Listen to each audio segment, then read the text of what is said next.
সুখ, দুঃখ এবং ভালোবাসার সকল প্রকার পার্ট গল্প শুনতে আমাদের চ্যানেলটি সাবস্ক্রাইব করুন এবং পাশে থাকা বেল আইকনটি ক্লিক করে অল নোটিফিকেশন অন করে দিন। আমি খাটে ঘুমিয়ে আছি আর তখনই আমার ফোনটা বেজে ওঠে। হ্যালো, আসসালামু আলাইকুম। ওয়ালাইকুম সালাম। কি করেন আপনি আর কোথায় আপনি? ও তারিন, তুমি? আমি তো শুয়ে আছি। কয়টা বাজে? ও শিট, তাড়াতাড়ি কলেজে আসো। বলেই ফোন কেটে দিল। আর আমিও ফোনটা রেখে লাফিয়ে উঠে চলে গেলাম ফ্রেশ হতে। ফ্রেশ হয়ে এসে ডাইনিং টেবিলে গিয়ে বসি। কি রে, এত দেরি করে ঘুম থেকে উঠলি কেন? আর বলিও না, কাল রাতে ঘুম আসে নাই আমার। তাড়াতাড়ি নাস্তা দাও তো। তারপর নাস্তা করেই আম্মুকে বিদায় দিয়ে বেরিয়ে পড়ি। আর রাস্তায় দাঁড়িয়ে আছি রিক্সার জন্য। দাঁড়িয়ে নিজের পরিচয়টা দিয়ে দেই। বরাবরের মতো আমি মোহাম্মদ ওবায়দুর রহমান অন্তর, অনার্স 3য় বর্ষে পড়ি। আব্বু আম্মুর একমাত্র সন্তান আমি। আর সকালে যে কল দিয়ে আমাকে জাগিয়ে দেয় সে আমার ভালোবাসা তারিন, যার সাথে আমার 1.5 বছরের সম্পর্ক। আর বাকিটুকু না হয় গল্পেই জেনে নিয়েন। দাঁড়িয়ে আছি অসহায়ের মতো। শালার ভাগ্য এত খারাপ কেন? একে তো লেট, দ্বিতীয়ত রিক্সাওয়ালা মামারাও নাই। অন্তর, আমি দেখলাম কেউ একজন আমাকে ডাক দিল। দেখলাম সে আর কেউ না, আমার ক্লাসমেট ও হারামি বান্ধবী তানিয়া। তবে শুধু ক্লাসমেট ও বান্ধবী বললে হবে না, অন্য একটা পরিচয়ও আছে, আমার বেস্টুর জিএফ। তবে বন্ধুর জিএফ মানে আমার ক্লোজ ফ্রেন্ড, বলতে গেলে বেস্টিও। কিরে এভাবে দাঁড়ায় আছিস কেন? খুশির ঠেলায় আহার এই বেচারা, ওঠ রিক্সায়। আমিও লাফিয়ে রিক্সায় উঠে পড়ি। তুই না উঠতে দিলেও তোরে লাথি মারি ফেলে আমি রিক্সা নিয়ে চলে যেতাম আর কি। কুত্তা। চুপ কুত্তি। আর মামা রিক্সা চালান, এতের কথা শুনে লাভ নাই। পাবনার পাগলি এতে। রিক্সা চলতেছে আপন গতিতে, আর আমরা রিক্সায় যুদ্ধ করতে ব্যস্ত। রিক্সা ঠিক আমাদের কলেজের গেটে থামে। ওই কুত্তা, ভাড়া দে। দিমু তো গতকালকে। যা, আমি দিচ্ছি, কিপটা কোথাকার। তারপর তানিয়া ভাড়া দিয়ে দেয়। আমি তো মহা খুশি, টাকা বাঁচাইছি। একটা মাত্র কারণে তোকে সহ্য করতেছি, শুধু কাজটা শেষ হোক ব্যাস। যা, তোর কাজ করবো না আমি, মুড়ি খা। তারপর তানিয়ার সাথে ক্লাসের দিকে যেতে লাগি। ক্লাসে যেতেই আমরা দেখলাম স্যার ক্লাস করাতেছে। বাহ, এত তাড়াতাড়ি আসলেন? কি করে আপনারা? না মানে স্যার, রিক্সার চাকা পাঞ্চার হয়ে গেছে, তাই দেরি হয়ে গেছে স্যার। বাহানা বানাইস না, তোরে হাড়ে হাড়ে চিনি আমি। স্যার আজকের জন্য মাফ করে দেন না। যা সিটে বয়, ইম্পর্ট্যান্ট ক্লাস চলছে। আজকে এমনেও নোট দেয়া হবে, নিয়ে নিস। স্যার আমাকে ভালো করে চিনে, যদি কথা বাড়াই তাহলে তার মাথা যাবে, তাই কিছু না বলেই ক্লাসে বসতে দেয়। আমিও বসে পড়ি আর ক্লাসে মনোযোগ দেই। তবে দেখলাম তারিন আমার দিকে অন্যভাবেই তাকিয়ে আছে। ক্লাসটা শেষ হতেই আমি ক্যাম্পাসে চলে গেলাম। দেখলাম তারিনও আসলো। এত লেট কেন আজকে? সরি, আসলে ঘুম থেকে উঠতে লেট হয়ে গেছে। তানিয়ারও কি ঘুম থেকে উঠতে লেট হয়ে গেছে, নাকি সেও তোমার সাথে একত্রে আসলো? আরে সেটা তো আমি জানি না, তাকে জিজ্ঞাসা করো তুমি। আর তুমি তানিয়াকে নিয়ে কথা বলতেছো কেন? সে তো আমার ফ্রেন্ড হয়। তারিন আমার পাশে এসে বসে। দেখো অন্তর, আমি সত্যিই তোমাকে ভালোবাসি আর তোমাকে হারাতে চাই না। প্লিজ আমাকে চিট করিও না। চিন্তা করিও না, আমি তোমার ভরসা ভাঙবো না। তাহলে বলো, তানিয়ার সাথে কিসের এত কথা তোমার? সময় হলেই বুঝতে পারবা। এখন চলো ক্যান্টিনে চাই। চলো। আর কি বলবো তোমাকে? তোরাই যা, আমি তো আকাশ থেকে ভেসে আসছি। না রে শালা, তুই তো উগান্ডা থেকে আসছিস। দূর বেটা। তাহলে আমি বা কেন বাদ যাব? চলো চারজনেই ক্যান্টিনে গিয়ে নাস্তা করে নেই। তারপর আমরা ক্যান্টিনে যেতে লাগি। কিন্তু তারিন তানিয়াকে দেখে কিছুটা সংকোচ বোধ করতে লাগলো, কারণ অন্তর আর তানিয়ার মধ্যে কিছু তো একটা চলতেছে, যা থেকে সে বিরত। আমরা সকলেই ক্যান্টিনে গেলাম আর তানভীরকে পাঠালাম নাস্তা আনতে। আর আমরা আড্ডা দিতে ব্যস্ত। কিন্তু তারিন বারবার অন্তরের দিকে তাকাচ্ছে। সে অন্তরের চোখের ইশারা দেখতে লাগে, যা তানিয়াকে দেওয়া হচ্ছে। কি এমন কথা তানিয়া ও অন্তরের মধ্যে, যা আমাকে বলা হয়নি? তাদের দুজনের হাবভাব ঠিক লাগতেছে না আমার। অনেকদিন ধরেই তাদের আমি একটু ক্লোজ আসতে দেখলাম। কোনো অন্তর আমাকে ঠকাচ্ছে না তো? যেই করেই হোক, তাদের দুজনের মধ্যে কথাবার্তাগুলো আমাকে জানতে হবে। তানভীর নাস্তা নিয়ে আসে আর আমরাও মজা করে খেতে লাগি। নাস্তা খাওয়া শেষ করে আমরা ক্যাম্পাসে চলে যাই। আমি দেখলাম তারিন একটু অন্যমনস্ক হয়ে আছে। কি হয়েছে তোমার? এইভাবে অন্যমনস্ক হয়ে আছো কেন? কোনো সমস্যা? কিছুই না। আচ্ছা শোনো, চলো না একটু ঘুরে আসি। সরি, তানিয়ার সাথে একটু কাজ আছে আমার, কাল যাব। কেমন? আচ্ছা ঠিক আছে। অন্তর, আজকে আমাদের কি করার কথা ছিল? জানি, চলো। আচ্ছা এভরিবডি, ঠিক আছে, পরে কথা হবে। আমার আর অন্তরের একটা কাজ আছে। ঠিক আছে যাও। আর অন্তর, সাবধান শালা। বেশি কথা বলবি তাহলে কিন্তু। আচ্ছা যা শালা মর্গা। আর তানিয়ার খেয়াল রাখবি। বাই। তারপর আমি আর তানিয়া বিদায় নিয়ে চলে গেলাম আমাদের কাছে। অন্যদিকে তানভীর, বল। অন্তর আর তানিয়ার দিকে খেয়াল করছিস তুই? কি হয়েছে তাদের? তাদের হাব ভাব দেখছিস তুই? দেখলাম তো। আমার থেকে তো কোনো কিছুই মনে হলো না। তোর থেকে মনে হবে কিভাবে? তোর বেস্টু বলে কথা। কিন্তু আমার থেকে তানিয়ার অন্তরের হাব ভাব ঠিক লাগছে না। এর উপর আমার পুরো বিশ্বাস আছে ও কোনোদিনও কোনো উল্টোপাল্টা কাজ করবে না। কিন্তু তানভীর, আমার না একটু তাদের হাব ভাব থেকে সন্দেহ হচ্ছে। তুই নেগেটিভভাবে ভাবছিস বলে তোর এমনটা লাগতেছে, কিন্তু পজিটিভলি ভাব, তাহলে দেখবি সব ঠিক লাগবে। কিন্তু তারিনের মনে এখনো অন্তরের প্রতি সন্দেহ আছে, কারণ তারিনকে না বলে সে তানিয়ার সাথে খুব ক্লোজলি ভাবে কথা বলতেছে। এইদিকে আমি আর তানিয়া শপিং মলে চলে আসলাম। আসলে আমাদের কিছু কেনাকাটা করতে হবে, তাই। তো কি কি কিনবি বল? লিস্ট ফুল রেডি করেই আনছি।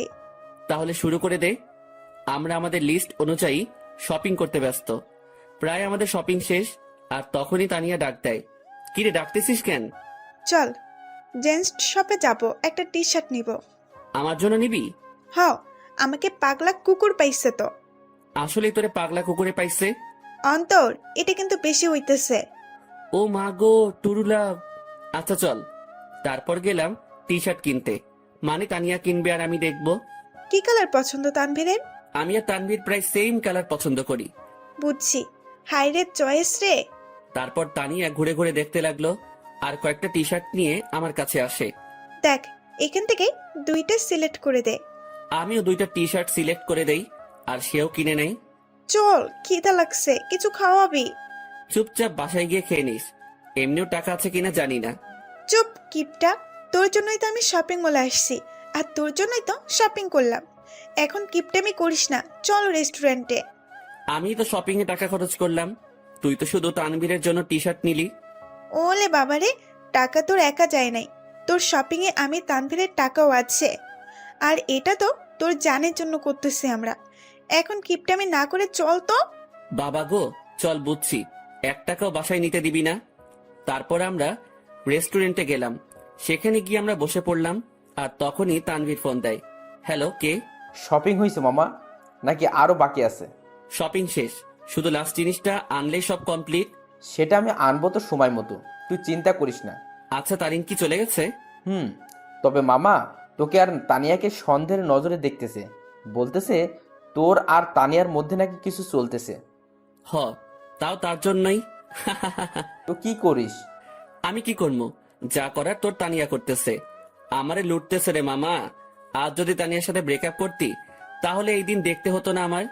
সমস্যা নাই, তানভীর যদি আমাকে ছেড়ে দেয়, আমিও তোর গলায় পড়বো আর কি। যা লুট হ। আচ্ছা, খাওয়া দাওয়া করে নিয়ে জিনিস সহ তানিয়াকে বাড়ি দিয়ে আসিস। ভাই, তুই এসে নিয়ে যা না। সাথে সাথে তানিয়া আমার থেকে ফোন কেড়ে নিল আর শুরু করে দিল তাদের প্রেম আলাপ। আর আমি বেচারা আমারটার জন্য মরতেছি। তানিয়া তানভীরের কথা শেষ, আর আমাদেরও খাবার চলে আসে। অন্যদিকে তারিন ও তার কিছু বান্ধবীদের নিয়ে একই রেস্টুরেন্টে আসে, যেখানে অন্তর ও তানিয়া উপস্থিত। তারিন, দেখ তো, এটা অন্তর ভাইয়া না? তারিন অন্তরকে তানিয়ার সাথে দেখে প্রায় অবাক হয়ে গেল। তারিন দেখতে লাগলো তানিয়া আর অন্তর হেসে হেসে কথা বলতেছে আর খাবার খাচ্ছে। তারিন তার মোবাইলটা বের করে অন্তরকে কল দেওয়ার জন্য। এইদিকে আমি জানি না প্ল্যান সাকসেস হবে কিনা, তবে আমি আমার কলেজাটাকে খুশি দেখতে চাই। আমরা তো সেটাই চেষ্টা করতেছি অন্তর, তুই চিন্তা করিস না। হঠাৎই আমার কলটা বেজে ওঠে, আর দেখলাম তারিন কল দিছে। আমিও রিসিভ করলাম। হ্যালো। কোথায় তুমি? আমি তো বাসায়। কেন? ও, কি করো তুমি? এই তো আছি। আর কি, মোবাইল নিয়ে। তুমি কি করো? আমিও মোবাইল নিয়ে ব্যস্ত। আচ্ছা, পরে কথা বলি, কেউ রুমের দিকে আসতেছে। Okay bye. তারপর কেটে দিল। কি বলে সে? আমি কোথায় কি করি এইসব? বাদ দে, তাড়াতাড়ি খাবার খেয়ে নে। অন্যদিকে তারিন অন্তরের মিথ্যা কথা শুনে মুখ চেপে কান্না করতে করতে বেরিয়ে যায়, সাথে তার বান্ধবীরাও। ও কেন আমার সাথে এত বড় প্রতারণা করলো? যদি আমাকে ভালো না বেসে থাকে তাহলে কেন আমার ফিলিংস নিয়ে এইভাবে খেলা করলো সে? আমি কি ওকে ভালোবাসি নাই, নাকি আমার ভালোবাসায় কমতি ছিল? না, এর জবাব ওকে দিতেই হবে। তারিন কোনো মতে তার চোখের পানি ধরে রেখে বাড়ি চলে যায়। এইদিকে, ম্যাডাম চলেন, আজকে এমনিও অনেক কাজ আছে আমাদের। তারপর বিল মিটিয়ে তানিয়াদের বাড়ির দিকে চলে যাই। তবে তানিয়াদের পুরনো বাড়িতে যাই আমরা। তানিয়াদের পুরনো বাড়িতে আসার আগেই তানবীরকে কল দিয়ে আসতে বলে দেই, আর সে এখন উপস্থিত। সব নেওয়া হয়েছে তোর? হয়েছে, জাস্ট লাস্ট জিনিসটাই বাকি। মামা, তারিন কিন্তু তোর উপর সন্দেহ করতেছে। সে মনে করতেছে আমার কলিজার লগে তোর চলতেছে। আমাকে কি পাগলে পাইছে? এই সেমরির সাথে আমার চলবো? ভাই রে ভাই, কি জিনিস রে এইটা? আমার লুটি ফেললো। ভাই, একটু দেখে শুনে রিলেশন করতে পারিস না? ওই সাবধান। ঝগড়াঝাড়ি বাদ দে, আর এইগুলো আমাদের দিয়ে বাড়ি যা, আমরা কাজ শুরু করে দিব। ওকে, নে এইগুলো, আমি গেলাম। তারপর তাদের জিনিসপত্রগুলো দিয়ে আমিও বাড়ি চলে গেলাম। কই ছিলি তুই? আসিলাম আর কি, মেসেজ দিছিলাম না, দেখো নাই? দেখছি। যা রুমে, আমি তোর জন্য চা আনতেছি। এই না হলে আমার আম্মু আমার কতই না খেয়াল রাখে, আমাকে কতই না ভালোবাসে। হাওয়া দাওয়া বন্ধ কর। আমিও রুমে চলে গেলাম, আর একটু ফ্রেশ হয়ে সেই খাটে লেটিয়ে পড়ি। আর আজকের পার্টির জন্য উত্তেজিত। আসলে প্রায় এক সপ্তাহ আগ থেকে আজকের দিনের জন্য প্ল্যান করতেছি আমি, তানবীর ও তানিয়া। কারণ আজ আমার কলিজাটার জন্মদিন, তাই চিন্তা করলাম ওর জন্য সারপ্রাইজ বার্থডে পার্টি অ্যারেঞ্জ করে তারিনকে সারপ্রাইজ দিব আমি। আমি শিওর তারিন আজকে সেই লেভেলে চমকেও যাবে, ও খুশিও হবে। কারণ আমি জানি তারিন আমাকে কতটা ভালোবাসে। আম্মু চা নিয়ে আসে, আসলে দুপুরে চা খাওয়ার অভ্যাস, তাও রং চা। কি রে, আজকে তোর চেহারায় অন্য কিছুই দেখতে পাচ্ছি আমি। কি ঘটিয়ে আসলি আবার? দূর, কই কি ঘটাইছি আমি? সত্যি করে বল, কি ঘটিয়ে আসলি তুই? তোর চেহারায় আজ অন্য কিছুই বলতেছে আমাকে। ধুর আম্মু, বললাম তো কিছুই ঘটাই নাই। যাও, কথাই বলবো না। বলিস না, আমি গেলাম। তুই তোর রং চা শেষ কর। তারপর আম্মু চলে যায়, আর আমিও রং চা শেষ করলাম। আর আজকে কি কি হবে সেটা নিয়ে ভাবতে লাগলাম। অন্যদিকে তারিন বালিশে মুখ গুজে কান্না করতে ব্যস্ত, কারণ সে অন্তরকে তানিয়ার সাথে রেস্টুরেন্টে দেখল। আর যখন সে অন্তরকে কল দেয় ও জিজ্ঞাসা করে, তখন অন্তর তাকে মিথ্যা বলে। সে অন্তরের এইসব নিয়ে ভাবতে লাগে আর চোখের পানি ফেলতে লাগে। সন্ধ্যাবেলা আমিও রেডি হয়ে নিলাম, দেখলাম তানিয়া কল দিছে। হ্যাঁ বল। কই তুই আসবি না? আমি না আসলে আমার তারিনকে কেক কে খাওয়াবে, ও লাগাবে? আচ্ছা, তানবীর কি গেছে কেক আনতে? তুই তাড়াতাড়ি আয়। বলেই কল কেটে দিল। আমিও মোবাইল আর ওয়ালেট নিয়ে বাসা থেকে বেরিয়ে পড়লাম। আমি চলে গেলাম সেই জায়গায়, সেখানে আমাদের বার্থডে পার্টি হবে। আর সেটা হলো তানিয়াদের পুরনো বাড়ি। আসলে তানিয়ার পরিবার আমাদের চিনে, আর তানিয়া ও তানভীরের বিয়েও ঠিক হয়ে আছে। কারণ তানিয়া ও তানভীরের বাসায় তাদের সম্পর্ক মেনে নেয়। আমিও দরজার কাছে গিয়ে নক দেই। কিরে, আসছিস? হ, আজকে সেই মজা হবে। আমি তো আর ওয়েট করতে পারতেছি না। ভেতরে চল তো। আমিও ভিতরে চলে যাই। অন্যদিকে তানিনের বান্ধবী নিশু দেখে অন্তর ও তানিয়ার কথাবার্তা শুনে অবাক হয়ে যায়। এটা আমি কি শুনলাম? অন্তর ভাইয়া তানিয়া আপুর সাথে উনি এত নিচু মানুষ তা আমার জানা ছিল না। আমি এখনই তারিনকে বলবো এই সব। নিশু তার মোবাইল বের করে আর তারিনকে কল দেয়। হ্যালো তারিন, শোন, কথা আছে। বলো। তারপর নিশু যা যা শোনে সব বলে। যা শুনে তারিন এবার রেগে যায়। আই জানোয়ারের বাচ্চা, আমি এবার ছাড়বো না। আমি এর শেষ দেখেই ছাড়বো। তুই সেইখানেই থাক, আমি এক্ষুনি আসতেছি। তারপর কল কেটে দেয়, আর তারিনও রেগে ঘর থেকে বের হয় অন্তরকে সাহায্য করার জন্য। তারিন ও তার বান্ধবী নিশু মিলে ঘরের দরজায় গিয়ে কান পেতে শুনে। এইদিকে আমি আর তানিয়া মিলে হলরুমে যা যা করা বাকি ছিল তা করলাম। আমিও তাড়াহুড়ো করতে গিয়ে সেখানে থাকা সোফার টেবিলের উপরে একটা বোতল ছিল, সেটা ধাক্কা খেয়ে তানিয়ার গায়ে পড়ি। আউ! সরি। এত তাড়াহুড়ার কি আছে, আস্তে আস্তে কর। ওকে। অন্যদিকে তারিন তাদের কথাগুলো শুনে মুখ চেপে কান্না করতে লাগলো, আর নিশু প্রায় অবাক হয়ে গেল এই সব শুনে। অন্তর ভাইয়া এত নিজ আর নোংরা প্রজাতির মানুষ হবে তা কল্পনাও করতে পারি না আমি। কুত্তার বাচ্চা, জানোয়ার, নরপশু, তুই তো আজকে শেষ। তারপর তারিন জোরে জোরে দরজা নক করতে লাগে।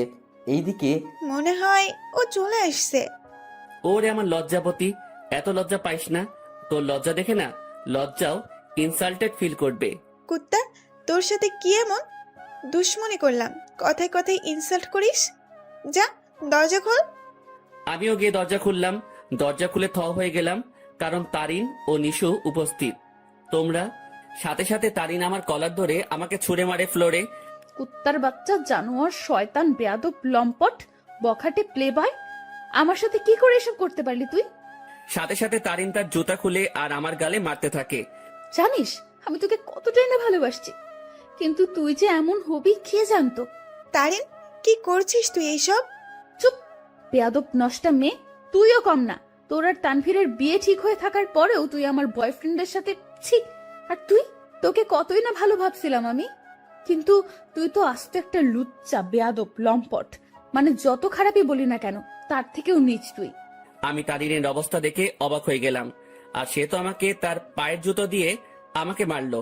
তার এই ব্যবহার দেখে আমার চোখ দিয়ে টপ টপে পানি পড়তে লাগে। আজ তারিন আমার সাথে এটা করতে পারলো? আমি কি এমন অপরাধ করলাম যার জন্য তারিন আমাকে এতগুলো কথা শোনালো আর জুতার বাড়িও দিল? তোর যদি রুম ডেট করার এত ইচ্ছা ছিল আমাকে বলতি, কিন্তু তুই কি না। এই লুচ্চা প্লে বয়, তোর কি একটুও মনে সংকোচ বোধ করে নাই? নিজেই নিজের বেস্ট ফ্রেন্ডের হবু বউয়ের সাথে তুই। আমার তো মন ভেঙে ফেললি, কিন্তু কি করে নিজের বেস্ট ফ্রেন্ডকেও ধোকা দিলি তুই? বলেই তারিন আমাকে জুতা দিয়ে মারতে লাগলো। সি ভাইয়া, আপনি এত নিচু প্রজাতির মানুষ হবেন তা আমার জানা ছিল না। আপনি জানেন তারিন সবসময় আপনাকে নিয়ে কথা বলতো, সবসময় আপনাকে নিয়ে কতই না স্বপ্ন ছিল তার, কিন্তু আপনি কি না। সি ভাইয়া, আপনাকে দেখে আমার ঘৃণা হচ্ছে। তাদের কথাগুলো শুনে আমি চোখ দিয়ে পানি ফেলছিলাম। আজ তারিন আমাকে এইভাবে অপমান করলো। আমি তো কোনো অন্যায় করি নাই, তাহলে কি বলতেছে তারিন এইসব? সত্যি কলিজাটা ফেটে যাচ্ছে আমার। জানিস তোকে কি করা দরকার? তোকে জুতার মালা পরায় এলাকায় ঘুরানো দরকার। দাঁড়া, আমি পুলিশকে কল দিচ্ছি। আর তখনই তানভীর কেক নিয়ে উপস্থিত হয়। সে আমাকে এভাবে পড়ে থাকতে দেখে ও তারিনকে এখন এখানে দেখে অবাক হয়ে যায়। এই অন্তর, এইভাবে পড়ে আসিস কেন? আর তারিন এখন এখানে কি করতেছে? তানভীর, আমি তোকে আগেও বলেছি, এই জানোয়ার ও তোর নষ্টা হবু বউয়ের মাঝে অনেক কিছু চলতেছে, কিন্তু তুই বিশ্বাস করিস নাই। কিন্তু দেখ, আমার সন্দেহ ঠিক সত্যিই হইছে। আজ আমিও নিশু মিলে হাতে নাতে ধরছি এই দুইটাকে। তারা এখানে তাদের কীর্তিকলাপে ব্যস্ত ছিল, আর আমাকেও তোকে ঠকাচ্ছিল তারা দুজন মিলে। তানভীর কথাটা শুনে অবাক হয়ে যায়, তবে তানভীর অবাক হয় তারিনের কথাগুলো শুনে। এই কি বললি তুই? অন্তর আর তানিয়ার মাঝে কি চলতেছে? দেখ তুই, তাদের দুইটাকেই তানিয়ার পুরনো বাড়িতে ধরছি আমরা। দেখ, পুরনো বাড়িতে এসে তারা তাদের প্রেম লীলা চালাচ্ছিল, কিন্তু আজ ধরা খেয়ে গেল দুই নষ্টা। সাথে সাথে তানভীর দিল তারিনকে কষে এক থাপ্পড়। থাপ্পড় খেয়ে তারিন ফ্লোরে পড়ে যায়। দেখলাম তানভীর রেগে আছে। আমিও উঠে তানভীরকে ধরি। অন্তর, ছাড় আমাকে। এই মেয়ে কাকে কি বলতেছে? তারিন তানভীরের দিকে গাল হাত দিয়ে তাকিয়ে আছে, আর নিশো অবাক চোখে তানভীরের দিকে তাকিয়ে আছে। তানভীর আমার থেকে নিজেকে ছাড়াই নাই আর তারিনের চুলের মুঠি ধরে দাঁড় করায়। এই, তুই কাকে কি বলছিস? আর কি বললি তুই? তারা এখানে এসে তাদের প্রেম লীলা চালাচ্ছিল, তাই না? আয় আমার সাথে তুই। তারিনের চুলের মুঠি ধরে হলরুম দেখাতে লাগে। এই দেখ, তারা আসলে কি করতেছিল। তোর জন্মদিন উদযাপন করার জন্য সে আজ থেকে 7 দিন আগে থেকেই তোকে খুশি করার জন্য আমাকেও তানিয়াকে নিয়ে প্ল্যান করে। সে তোর হাসি মুখটা দেখার জন্য দেখ কি করছে। চারদিকে ভালো করে তাকিয়ে দেখো। তারিন ভালো করে দেখে পুরো হলরুম দেখে যা সম্পূর্ণভাবে সাজানো। সেখানে বেলুন, জরি কাগজ ও বিভিন্ন কাগজের কারুকার্য দিয়ে সাজানো। তারপর তানভীর তারিনের চুলের মুঠি ধরে বার্থডে অলবোর্ড দেখায়। কি, ওরা তো এখানে নষ্টামি করতে আসছে, তাহলে এই সব কোনো প্রয়োজন ছিল? উত্তর দে। তানভীর আবার তারিনকে চুলের মুঠি ধরে কেকের প্যাকেটের কাছে নিয়ে যায়। দাঁড়া, তাদের নষ্টমী আরও একটা নমুনা দেখায় বলেই সেই প্যাকেট খুলে দেখায়। দেখ, তাদের নষ্টামি উদযাপন করার জন্য বার্থডে কেক আনে, যেটা তো সুন্দর করে লেখা আছে হ্যাপি বার্থডে তারিন। তারিন এই সব দেখে তাদের মনের মধ্যে অন্তরের বিরুদ্ধে যত সন্দেহ ঘৃণা ছিল সব দূর হয়ে যায়, আর সেই সেখানেই হাউমাউ করে কান্না করে দেয়। কিরে, এখন কান্না করতেছিস কেন তুই? আরও দেখবি তাদের নষ্টামির নমুনা। আসলে তোদের মতো মেয়েরা না ভালোবাসতেই জানে না। শুধু মুখে ভালোবাসি ভালোবাসি বললেই হয় না, মনে প্রাণে বিশ্বাসও করতে হয় ভালোবাসার মানুষকে। কিন্তু তুই কি করছিস? খালি সন্দেহ। হ্যাঁ, আমার বেস্টু খারাপ কারণ সে তাকে খুশি করতে চেয়েছিল, আর আমি আমার সেই খারাপ বন্ধুকে নিয়ে গর্ব করি কারণ সে মানুষকে ঠকায়নি কোনো দিনও। সে সব সময় সবাইকে হাসি খুশি দেখতে চায়, কিন্তু আড়ালে সে নিজেই কান্না করে যেত। কিন্তু যখন তুই তার জীবনে আসছিস সে মনে করছিল সেও এখনো হাসি খুশি থাকবে, কিন্তু তুই আজকে তাকে সবচেয়ে বড় কষ্ট দিয়ে দিলি। হ্যাঁ, আমার বন্ধু জানোয়ার, কারণ সে তোকে হাসাতে চেয়েছিল, যার প্রতিদান আজ তুই দিয়ে দিলি। তানভীর, অন্তর কোথায়? নিশু, অন্তর কোথায়? নিশু চুপ হয়ে আছে। তানভীর সাথে সাথে বাইরে দৌড় দেয় অন্তরকে খোঁজার জন্য, কিন্তু অন্তরকে পায়নি সে। তারিন সেখানে কান্না করতে করতে বসে পড়ে। তারিন, ছি, তুই এত নিস মন মানসিকতার মেয়ে, তা আমার জানা ছিল না। কিভাবে তুই এ ভাবলি? অন্তর আমাকে বান্ধবী মানে তো ঠিকই, সাথে ও আমাকে মন থেকে সম্মানও দেয়। আর তুই কি না, অন্তর তোর জন্য কতই না কি করতে চাইছিল। সে চাইছে তোকে সারপ্রাইজ বার্থডে পার্টি দেবে, কিন্তু তুই তাকে কি দিলি? অনেক অপমান ও জুতার বাড়ি। কি করে পারলি তুই এসব ভাবতে? অন্তর তোকে কতটা ভালোবাসে তা আমি আর তানভীর ভালো করেই জানি, কিন্তু তুই ভালো যেহেতু বেসেছিস, তাহলে একটু ভালোবাসার মানুষকে বিশ্বাস করতে শেখ, সন্দেহ না। আমার মনে হয় না তুই অন্তরকে কোনো দিনও ভালোবেসেছিস, কিন্তু সে তোকে মনে প্রাণে ভালোবেসেই গেল। তানভীর বাইরে থেকে আসে। অন্তরকে পাইছো? না, তুমি একটু কষ্ট করে বাড়িতে খুঁজে দেখো তো। আর এই, তুই বের হ বাড়ি থেকে। তানভীর তারিনকে টেনে বাড়ি থেকে বের করে দেয়, সাথে নিশিও বেরিয়ে যায়। আর তানভীর ও তানিয়া মিলে পুরো বাড়ি খুঁজে দেখে, কিন্তু অন্তরকে খুঁজে পেল না। তারিন বাইরের রাস্তায় বসে বসে হাউমাউ করে কান্না করতে লাগে। সে আজ তার সন্দেহের জন্য তার অতি প্রিয় একটা জিনিসের কাছে ঘৃণার পাত্র হয়ে গেল। কি করে আমার মাথায় এসব আসলো? কেন আমি অন্তরকে সন্দেহ করলাম? যে আমাকে বলেছিল আমাকে কোনোদিন ঠকাবে না, কিন্তু আমি তাকে বিশ্বাস না করে তাকে অনেক কথা শোনালাম, খুব জুতার বাড়ি দিলাম। ছেলেটা তো আমাকে হাসি খুশি রাখতে চেয়েছিল, কিন্তু আমিই ওকে কাঁদিয়ে দিলাম। বলে সে আরো কান্নায় ভেঙে পড়ে। এইদিকে আমি মেইন রোডে চলে আসলাম। আজ আমাকে আমার ভালোবাসা ভালোই একটা শিক্ষা দিল, আর বুঝিয়ে দিল আমি তার মনে কোনোদিনও জায়গা করে নিতে পারলাম না। আমি তার মনে বিশ্বাস জোগাতে পারলাম না। হয়তো আমারই ভুল ছিল, আগে তার মনে বিশ্বাস জোগানোটা দরকার ছিল। পরে না হয় তার জন্য কোনো কিছু করতাম। হয়তো আমার ভালোবাসায় কমতি ছিল, যার পরিণাম জুতার বাড়ি পেলাম। না, আর কোনোদিনও কাউকে ভালোবাসবো না, আর মনে আঘাত চাই না।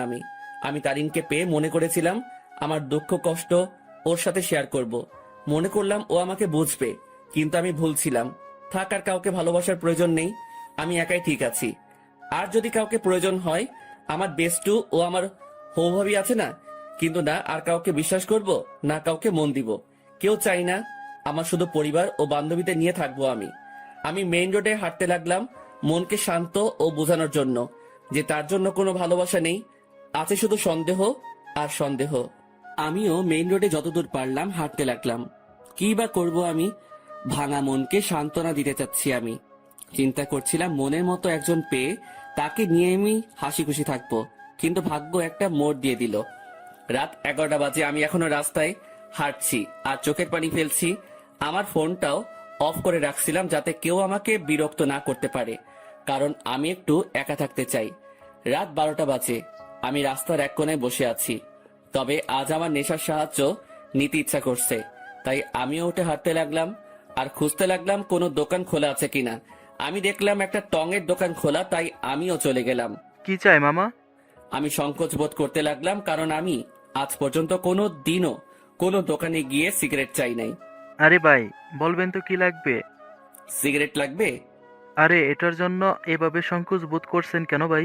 বলেন কি সিগারেট দিব? আমি বেশিরভাগই ডার্বি, ব্যানসন ও গোল্ডলিপের কথা শুনেছিলাম, তাই চিন্তা করলাম তিনটাই নিয়ে নেই। ডার্বি, ব্যানসন ও গোল্ডলিপ তিনটার এক প্যাকেট দিয়ে দেন। তারপর দোকানদার আমাকে দেয় আর আমিও টাকা দিয়ে দেই, সাথে একটা লাইটারও নিয়ে নিলাম। আমিও যেতে লাগি। ভাই একটা কথা বলবো? জি বলেন। ভাই আমি এই প্রথম দেখলাম কেউ একসাথে 3 ধরনের সিগারেট নিল। ভাই আপনারা কি গ্রুপ মিলে আড্ডা দিবেন নাকি? সেটা আপনি না জানলেও চলবে, আপনার কাজ সিগারেট বিক্রি করা, এই সকল প্রশ্ন করা না। বলেই চলে আসলাম সেখান থেকে। তারপর আমিও আবারও মেইন রোডে গিয়ে সিগারেট ধরালাম। হাতে সিগারেট খাবো কি খাবো না তা ভাবতে লাগলাম। পরে এইসব ভাবনা চিন্তা বাদ দিয়ে সোজা খাওয়া শুরু করে দিলাম। প্রথমে একটু কষ্ট লাগলেও পরে ঠিক লাগতে লাগলো। প্রথমে গোল্ডলিপ, এরপর ব্যানসন, এরপর ডার্বি খেলাম। একটা শেষ হতেই অন্য একটা ধরিয়ে দিলাম। এভাবে 3 প্যাকেটই প্রায় শেষ। শুধু ডার্বির 4টা সিগারেট বাকি আছে। দেখলাম 1টা বাজে। পরে মনে পড়লো বাসার কথা, তাই মোবাইলটা অন করলাম। অন করতেই আম্মু আব্বুর প্রায় 150-র উপরে SMS এবং সাথে সাথে আব্বুর ফোন। হ্যালো, কি রে? কই তুই? ফোন বন্ধ কেন তোর? আরে মোবাইল হঠাৎই বন্ধ হয়ে যায়, এতে আমার দোষ কোথায়? কি রে, তুই রেগে আছিস কেন? কি হয়েছে? আমার ইচ্ছা, আমার লাইফ, আমি যা খুশি করব। ফোনটা রাখো, আর আমি পরে আসবো, একটা পার্টিতে আছি, বাই বলেই কল কেটে দিলাম। এরপর বাকি যে সিগারেটগুলো ছিল সেগুলো একটার পর একটা শেষ করলাম। আমি চাচ্ছি সিগারেটের ধোঁয়া দিয়ে নিজের কষ্টটাকেও উড়িয়ে দিতে। প্রায় 2:30 বাজে আমি বাসার দিকে গেলাম। আমি দরজায় টান দিতেই দরজা খুলে যায়, আর আমি বাড়ির দরজা বন্ধ করে দিয়ে রুমে চলে যাই। শুয়ে থাকতে থাকতে ঘুম চলে আসে। অন্তর, অন্তর, আব্বু ওঠ, আর কতক্ষণ ঘুমাবি? সকাল হয়েছে তো। আম্মুর ডাকে আমি উঠে পড়ি। এইভাবে কি দেখো তুমি? তোর চোখ লাল হয়ে আছে কেন? ধুর, বোকার মতো কথা বলিও না তো। কাল রাতে আসলাম কয়টায়, আমি ভালো করে ঘুমোতে পারি নাই তো, তাই। আমিও উঠে বাথরুমে ফ্রেশ হতে চলে যাই। সেখানে আমি আয়নায় আমার চোখগুলো দেখতে লাগলাম। আসলে আমার চোখগুলো লাল হয়ে আছে, তবে একটু ভয়ঙ্কর লাগতেছে দেখতে। এখন আমার চোখগুলো দেখলে মনে হবে আমি কোনো এক নরপশু হিংস্র হয়ে আছি, আর শিকার পেলে সোজা গিলে ফেলবো। আমি খেয়াল করলাম আমার গায়ের থেকে সিগারেটের গন্ধ আসতেছে, তাই পকেটে যা যা ছিল সব বের করে এক সাইডে রেখে সেই অবস্থায় গোসল করে নিলাম। তারপর রুমে গিয়ে একটা টি শার্ট ও প্যান্ট নিয়ে আবার বাথরুমে চলে গেলাম আর চেঞ্জ করে নিলাম। এরপর আমি আমার রুমে আয়নার সামনে গেলাম। সেখানে গিয়ে নিজেকে দেখতে লাগলাম। একদিনে কি থেকে কি হয়ে গেলাম আমি। আমার চুলগুলো ভেজা অবস্থায় আছে, তাই সেগুলো নেমে আছে, আর চুলগুলো বড় হওয়ার কারণে চোখ বরাবর আসলো। তবে সেই অবস্থায় নিজেকে দেখলাম আর নিজেই প্রায় ভয় পেয়ে গেলাম, কারণ আমার চুল ও চোখের জন্য একটা কি বলবো ভাই, বাদ দেন। আমিও ডাইনিং রুমে চলে গেলাম। দেখলাম আব্বুও উপস্থিত। আমিও টেবিলে বসলাম। কি রে, কাল রাতে কই ছিলি? একটা ফ্রেন্ডের বাসায় বার্থডে পার্টিতে ছিলাম। আমাদের একটু বলে যাইতি, ভালো হইতো। আমাদের কি চিন্তা হয় না তোর জন্য? সাথে সাথে টেবিলের উপর থেকে একটা গ্লাস নিয়ে ফ্লোরে আছাড় মেরে ভেঙে ফেলি। আমাকে পাইছোটা কি তোমরা? আমি কি মেয়ে নাকি যে আমাকে নিয়ে চিন্তা হয়? যদি এতই চিন্তা হয় তাহলে কেন বাইরের দুনিয়া দেখাইছো আমাকে? ঘরে আটকায় রাখলেই হইতো। আমার অবস্থা দেখে আম্মু আব্বু দুজনেই নিস্তব্ধ হয়ে গেল, আর আমিও টেবিল থেকে উঠে সোজা রুমে চলে গেলাম। তখন মনে পড়লো ফোনের কথা। আমিও ফোনটা হাতে নিলাম। দেখলাম তারিনের নাম্বার থেকে অনেকগুলো মিসড কল। আমি ফোনটা খাটের উপরে ছুঁড়ে মারি। ফোন বাজতে লাগলো। দেখলাম আননোন নাম্বার থেকে কল আসছে। আমিও রিসিভ করলাম। হ্যালো, আসসালামু আলাইকুম, কে বলছেন? হ্যালো, কোথায় তুমি? কলেজে আসো নাই কেন? দেখো, দোহাই লাগে, একটিবার দেখা করো আমার সাথে। ওই আমাকে পাইছিস কি তুই? যখন ইচ্ছা কষ্ট দিবি, যখন ইচ্ছা পিরিত দেখাবি, তাই না? আর কোনো দিনও আমাকে কল দিবি না। তোর মতো ভালো মেয়ের সাথে আমার মতো লুচ্চা নষ্টা প্লে বয়ের কথা বলা উচিত না। রাখ ফোন বলে কল কেটে দিলাম আর মোবাইলটা খাটে ছুড়ে ফেলি। লাগবে না কারো ভালোবাসা আমার, একাই ঠিক আছি আমি। অনেক কষ্ট দিয়ে এখন আলগা পিরিত দেখাইতে আসছে। না, এই সিমটাই ভেঙে ফেলবো আমি। না থাকবে সিম, না হবে কন্ট্রাক্ট। আমি মোবাইলটা হাতে নিয়ে তা খুলে সিম নিয়ে নেই আর সেটা ভেঙে ফেলি, আর খাটে শুয়ে পড়ি চোখটা বন্ধ করে। হঠাৎই কেউ একজন আমার মাথায় হাত বুলিয়ে দিতে লাগে। আমিও চোখ খুলে দেখি আম্মু মাথায় হাত বুলিয়ে দিচ্ছে। কি রে আব্বু, কি হয়েছে তোর? একটু বল তো আমাকে। কিছু হয় নাই আমার। আচ্ছা, দেখি আমি নাস্তা খাইয়ে দিই। আচ্ছা দাও। তারপর দেখলাম আম্মু নাস্তা নিয়েই আমার রুমে আসে আর প্লেট নিয়ে আমাকে খাওয়াই দিতে লাগে। আচ্ছা শোন, তোর নানু কল দিছিল, এক কাজ কর, তুই কয়েকদিন সেখান থেকে ঘুরে আয় না। আচ্ছা ঠিক আছে, যাব। ঠিক আছে, আজই চলে যা, তাহলে ভালো হবে। ঠিক আছে। আম্মু আমাকে নাস্তা খাওয়াই দিয়ে চলে যায়, আর আমিও চিন্তা করলাম আমার উপর এমনিও অনেক কিছুই গেছে, তাই একটু রিফ্রেশমেন্টের প্রয়োজন, তাই যাওয়াই উচিত। আমিও আমার ব্যাগ গুছিয়ে নিলাম। দেখলাম সকাল 11টা বাজে। আমি ব্যাগ নিয়ে রুম থেকে বেরিয়ে পড়লাম। আম্মু আব্বুর থেকে বিদায় নিয়ে আমি চলে গেলাম বাস স্টেশনে। আমিও টিকিট কাউন্টারে যেতেই শক খেয়ে গেলাম। কিরে, এখন কোথায় যাস? আমি কি বলবো বুঝতে পারতেছি না, কারণ আমার সামনে তানভীর দাঁড়িয়ে আছে। শালা তুই তুই এখানে কি করতেছিস? শালা আমাকে একা করে কই যাচ্ছিস? আর ফোন বন্ধ কেন তোর? এমনি। এখন তুই এখানে কেন? আর কই যাচ্ছিস তুই? যাইতেছি আর কি, বেস্টুর নানার বাড়ি। মানে? মানে আমি তুই একই জায়গায় যাচ্ছে মামা। এবার কথা বলিস না, টিকিট নে। আমি আর কোনো কথা না বলে টিকিট নিতে গেলাম, কিন্তু প্রশ্ন হলো এই হারামি কি করে জানলো আমি যে এলাকা ছাড়তেছি? জি, 2টা টিকিট দেন তো জায়গার জন্য। নিয়ে নে, পরের বাস দেরি আছে। ঠিক আছে দেন তাহলে।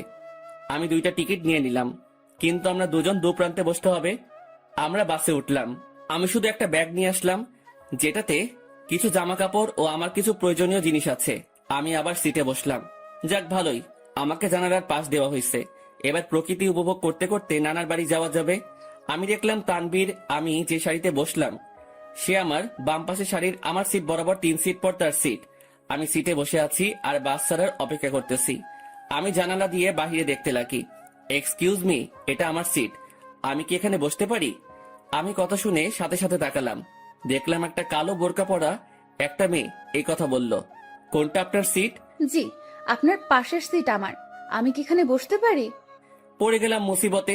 আমি কিনা সিট পেলাম, তাও একটা মেয়ের পাশের সিট।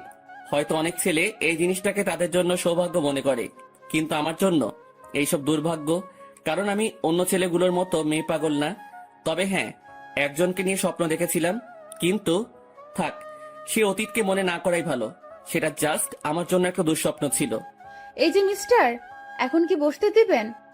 আজব তো, আপনার সিট আপনি বসবেন, এটা নিয়ে তো মাথা খাওয়ার কি আছে? বসেন আপনার সিটে। তারপর মেয়েটা আমার পাশের সিটে বসে পড়ে। তবে আমার একটু আনইজি লাগতেছে। আমি তানভীরকে দেখতে লাগলাম। তানভীরের সাথেও একটা বোরকা পরা মেয়ে বসছে, আর সে তো পিড়িতিরে আলাপ করতে ব্যস্ত। আপু একটা কথা বলি, কিছু মনে করিয়েন না। আপনি যদি আমার বন্ধুর সিটে গিয়ে বসতেন তাহলে একটু ভালো হতো। সরি, পারবো না। আমি আমার সিট ছাড়া অন্য কোথাও বসি না, এটা সম্ভব না। বাপরে বাপ, কি জিনিস রে ভাই! একটা ছেলে পাশে বসছে, আমি ছেলে হয়েও তার জন্য একটু সুবিধার জন্য কথা বললাম, আর সেই কিনা গাড়ি স্টার্ট করলো। গাড়ি চলতে লাগলো আপন শক্তিতে, আর আমিও জানালার বাহিরে তাকিয়ে প্রকৃতি উপভোগ করতে ব্যস্ত। আচ্ছা, যদি কিছু মনে না করেন, আমাকে কি জানালার সিটটা দিবেন? আমি এ দেওয়া নেওয়া বন্ধ করে দিছি। যেটা নিজের সেটাকে নিয়েই থাকি, আর আমার জানালার সিট পড়ছে তাই আমি এখানে থাকবো। দিবেন না ভালো কথা, এত অ্যাটিটিউড দেখাচ্ছেন কেন? আমার অ্যাটিটিউড বেশি তাই দেখাচ্ছি। নাও প্লিজ সাইলেন্ট। কিছুক্ষণ নীরবভাবে বসে বসে বাহিরের প্রকৃতি দেখতে লাগলাম, আর প্রকৃতির বাজেও হারিয়ে যেতে লাগি। আর তখনই তারিনের মিষ্টি হাসিটি মনে চলে আসলো। সাথে সাথে আমি প্রকৃতি থেকে আমার মনোযোগ সরিয়ে নিলাম। কি হলো, শখ খেলেন নাকি? আমি কিছুই না বলে আমার পকেট থেকে মোবাইল আর ইয়ারফোনটা বের করে কানে লাগিয়ে দিলাম, আর গান শুনতে লাগলাম। কিছুক্ষণ গানের মধ্যে মগ্ন ছিলাম আমি, আর তখনই পাশ থেকে খোঁচা দেয়। সমস্যা কি? গান শুনছিলেন? না তো, ব্যাডমিন্টন খেলছিলাম। এত রাগ আর কি আছে? আপু আপনার সমস্যাটা কি বলবেন? কোনো সমস্যা নেই। আচ্ছা, আপনি কি রোমান্টিক গান শুনছিলেন? বুঝছি। আপু আসেন আপনি জানালার সিটে। মেয়েটাও খুশি হয়ে জানালার সিটে বসে, আর আমি পারতেছি না যে এখনই বাস থেকে নেমে যেতে। মেজাজটা খারাপ আগে থেকেই, আমার এখন আরো খারাপ করে দিল। আমি তানবীরকে দেখলাম শালা মেয়ের সাথে পিরিতির আলাপ করতেছে। হয়তো শালা ভুলেই গেছে তার বিয়েও ঠিক হয়ে আছে। আমি তানবীরকে ডাক দিলাম। তানবীর সিট থেকে আসে কোনো মতে দাঁড়ায়। মেয়ে পেয়ে তো ভালোই কাজ চালাচ্ছিস, শালা ভুলে গেছিস তোর বিয়ে ঠিক হয়ে আছে? নাকি তানিয়ারে কল দিয়ে বলমু? আরে দোস্ত, মেয়েটা অনেক ফ্রেন্ডলি বিহেভ করে ভাই, অনেক হাসি আড্ডাও করে, তাই আর কি একটু। আমিও তানিয়ারে কল দিয়ে একটু। না না, কল দিস না দোস্ত, না হলে সব শেষ হয়ে যাবে বেটা। হোক শালা, সব শেষ।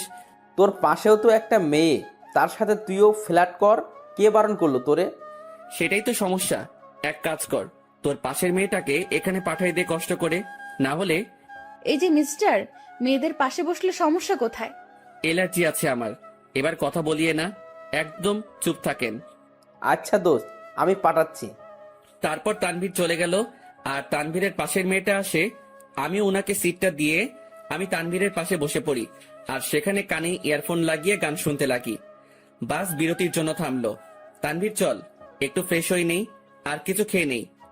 চল। তারপর আমরা বাস থেকে নামলাম, আর একটু হালকা হয়ে নিলাম। তারপর দুজনেই খাবার খেয়ে নিলাম। তবে টেবিল থেকে উঠতেই ঠিক আমার পিছন বরাবর টেবিলে সেই 2টা মেয়ে উপস্থিত। আমি তাদের দেখেও না দেখার ভান করে চলে গেলাম হাত ধুতে। তারপর হাত ধোয়া আমি তানভীরের কাছে গেলাম। তুই খা, আমি বিল দিয়ে দেই। না, বিল দিস না, আমি দিব। তুই কেন দিবি? তুই আমার সাথে আসছিস, তাই তোর বিল আমি দিব। মামা বেইমানি হবে কিন্তু। যা যা, তুই দে। এমনিও কিপটা তুই, দে শালা। তারপর তানভীর খেয়ে বিল দিল আর কিছু খাবার নিয়ে নিল। আমরা বাসে উঠে যাই আর আমাদের আসার পরেই সেই মেয়ে দুইটাও আসে। কিছুক্ষণ পরে বাসটা ছেড়ে দেয় আর আমিও কানে ইয়ারফোন দিয়ে গান শুনতে লাগি। প্রায় 2.5 ঘন্টা পরে আমরা আমাদের গন্তব্যে পৌঁছে যাই। আমরা বাস থেকে নামি আমাদের ব্যাগ নিয়ে। কিছুক্ষণ পরেও দেখলাম সেই মেয়েগুলো। আমি তাদের দেখেও না দেখার ভান করে আমি মোবাইলটা বের করলাম আর মামাকে ফোন দিলাম। হ্যালো মামা, কই তুমি? আরে আমি সিএনজি স্টেশনের সামনে। পরে আমি মামাকে দেখলাম আর কলটা কেটে দিয়ে আর তানভীরকে দিয়ে মামার কাছে চলে গেলাম। মামা আমাকে দেখে জড়িয়ে ধরে। কেমন আছিস অন্তর? ভালোই আছি। তোমাকে কয়বার বললাম আমার জন্য গ্রামের একটা সুন্দরী খুঁজতে, যাতে বিয়ে করতে পারি। হা হা হা, বজ্জাত, এখনো ফাজলামি যায় নাই তাই না? কেমনে যাবে? মুই লেজেন্ডারি ফাজিল। আর মামা, এ হলো আমার বেস্টু, যার কথা তোমাকে বলতাম। কেমন আছো তানভীর? তোমার কথা আমাকে এই ফাজিলটা প্রায় সময় বলে থাকে। জি ভালো, আপনি কেমন আছেন? ভালো। আচ্ছা তোরা চল আমার সাথে। তারপর মামা একটা সিএনজি ভাড়া করে, কিন্তু মামা কাকে যেন খুঁজতে লাগলো। কাকে খুঁজো মামা? আরে আরো দুজন আসবে, আব্বু বলছিল। কি অবস্থা তার শরীরের? ভালোই আছে আব্বু। আর আব্বু বলছিল তার নাকি কোনো বন্ধুর 2টা নাতনিও আসবে, তাদেরও নিয়ে যেতে বলল। ও আচ্ছা। তার কিছুক্ষণ পর মামা কাকে দেখে যেন চলে যায় আমাদের সিএনজির কাছে রেখে। আর কিছুক্ষণ পরে মামার সাথে 2টা মেয়ে আসে। তাদের দেখে আমি অবাক হয়ে গেলাম, কারণ এরা হলো সেই মেয়েগুলো যেগুলো আমাদের সাথে বসেছিল। আমি অবাক চোখে দেখতে লাগলাম। তোরা ওঠ, আমি বাইকে যাই। মামা বাইক আনছো? কেন? মামা তুমি সিএনজি করে চলে যাও, আমি বাইক নিয়ে আসতেছি। ভুলেও না। প্লিজ মামা, অনেকদিন পরে বাইক পাইলাম। কাল চালাস। আর কিছু বললাম না, কারণ মামার সাথে কথা বাড়ায় লাভ নাই। আমি আর তানভীর সিএনজিতে উঠে পড়ি আর পিছে সেই 2টা মেয়েই মজা করে বসে পড়ে। তারপর সিএনজি চলতে লাগে তার আপন গতিতে। আমিও গ্রামের পরিবেশ উপভোগ করতে করতে যেতে লাগি। মামা তার বাইক নিয়ে চলে যায়। আমরা আমার নানার বাড়ি পৌঁছে যাই। আমি দেখলাম নানা ভাই দরজায় দাঁড়ায় আছে। আমি নানা ভাইয়ের কাছে গেলাম আর নানা ভাইকে সালাম করলাম। নানা ভাই, কেমন আছিস? তারপর নানা ভাই আমাকে জড়িয়ে ধরে। আমি তো ভালোই আছি, তবে তোমার খবর জিজ্ঞাসা করবো না, কারণ তোমাকে দেখে পাওয়ারফুল মানুষ মনে হচ্ছে। কি মনে করিস? আমার অনেক শক্তি বলেই তো 80 বছরে বেঁচে আছি। কিন্তু নানা ভাই, আমি তো শুনছি ভালো মানুষ তাড়াতাড়ি মরে আর শয়তান নাকি অনেক বছর বাঁচে। চুপ বেটা, ভিতরে যা। আমারে ধমকায় লাভ নাই নানা ভাই। তারপর তানভীরকে আমার কাছে ডাক দিলাম। নানা ভাই, আমার বন্ধু তানভীর, ও আমার সাথে আসছে। আসসালামু আলাইকুম। ওয়ালাইকুম আসসালাম। আমার বজ্জাত নাতিটা আমাকে নানা ভাইকে ডাকে, তুমিও আমাকে নানা ভাই ডাকতে পারো। জি আচ্ছা। মানিক, অন্তর তোর বন্ধুকে তাদের রুম দেখিয়ে দে। আচ্ছা আব্বু, তোরা আয় আমার সাথে। আমরা দুজন মামার সাথে যেতে লাগি। আসলে নানাদের বাড়িটা বলতে গেলে বড় একতলা বিল্ডিং, যেটা একটু বড় করে বানানো হয়। মামা আমাদের একটা রুমে নিয়ে যায়। এটা তোদের রুম।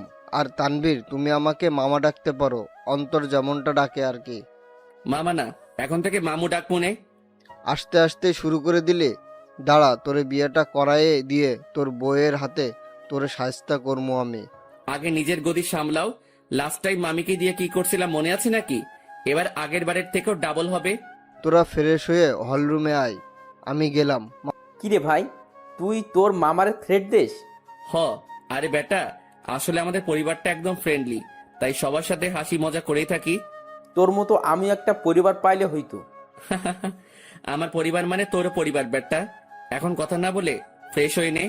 তারপর তানভীর ফ্রেশ হয়ে নিল। এরপর আমিও ফ্রেশ হয়ে নেই আর দুজনেই হল রুমে যাই। সেখানে আমার মামাতো ভাই শান্ত বসে বসে মামা ও নানা ভাইয়ের সাথে কথা বলতেছে। কিরে শান্ত, কি অবস্থা তোর? শান্ত আমাকে দেখে আমার কাছে চলে আসে। সে 9-এ পড়ে। অন্তর ভাইয়া, কি খবর তোমার? কেমন আছো? ভালো আছি, কিন্তু তোর থেকে আমি এটা আশা করিনি। আমি আবার কি করলাম? তুই নাকি গোপনে বিয়ে করে ফেলছিস। দূর ভাইয়া, কি বলো এইসব তুমি? আমার কথা একটু ভাবলি না? আমি তোর থেকে কত বড়, অথচ বিয়ের দিক দিয়ে ছোট বানাই দিলি। কেমনে পারলি এটা করতে তুই?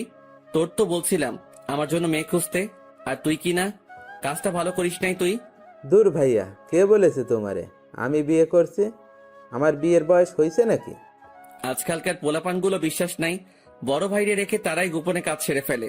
আল্লাহ কোন যুগে আনলা তুমি আমারে। তোদের কথাবার্তা শেষ হলে নাস্তা কর। ও মামি, তোমার জামাই আমাকে বাস স্টেশনে মারছে।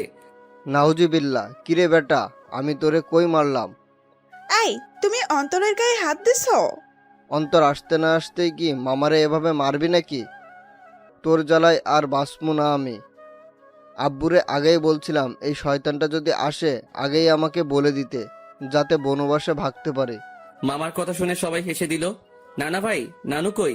কি আমার উপর ডাক নাকি নানু? হ্যাঁ, তার আদরের ছেলেরে কষ্ট দিবি আর সেই মনে হয় তোরে এমনি এমনি ছাড়ি দিব? কিছু মনে হয় বলতে হবে। তো নানু তার রুমে, আসলে শরীর একটু অসুস্থ তো, তাই রুম থেকে কম বের হয়। আচ্ছা, তাহলে আমি দেখা করে আসি। তারপর আমি নানু রুমের দিকে যেতে লাগি। নানু রুমের দিকে যেতেই আমি কিছু কথাবার্তা শুনতে পেলাম। নানু, আমি অনেক বড় ভুল করে ফেলেছি নানু। এখন ও আমাকে দুই চোখেই দেখতে পারে না। তুমি চিন্তা করিও না, আমাকে নানু ডাকছো না, আমি সব সামলে নিব, তুমি কান্না থামাও। আমি বুঝতে পারলাম নানু রুমে অন্য কোনো মহিলা বা মেয়ে আছে, তবুও এটা ফ্যাক্ট না আমার জন্য। আমি যেহেতু আসছি তাই দেখা করবই, কারণ নানু আমাকে ইগনোর করবে না। তার কাছে আমি আগে, বাকি সবাই পরে। নানু, দরজা খুলে যায়। আর দেখলাম নানু দরজা খুলে নানু আমাকে জড়িয়ে ধরে। কেমন আছো নানু? ভালো, তুই কেমন আছিস? আমি তো ভালোই।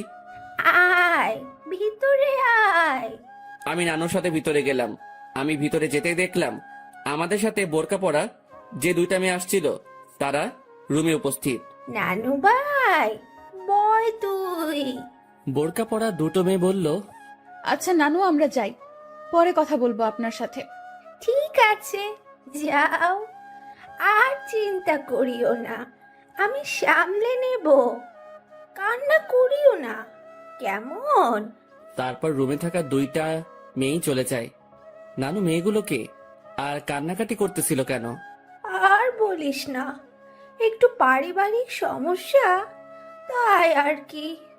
তো নানু ভাই, অবশেষে তোকে দেখলাম আমি, এবার শান্তিতেই মরতে পারবো আমি।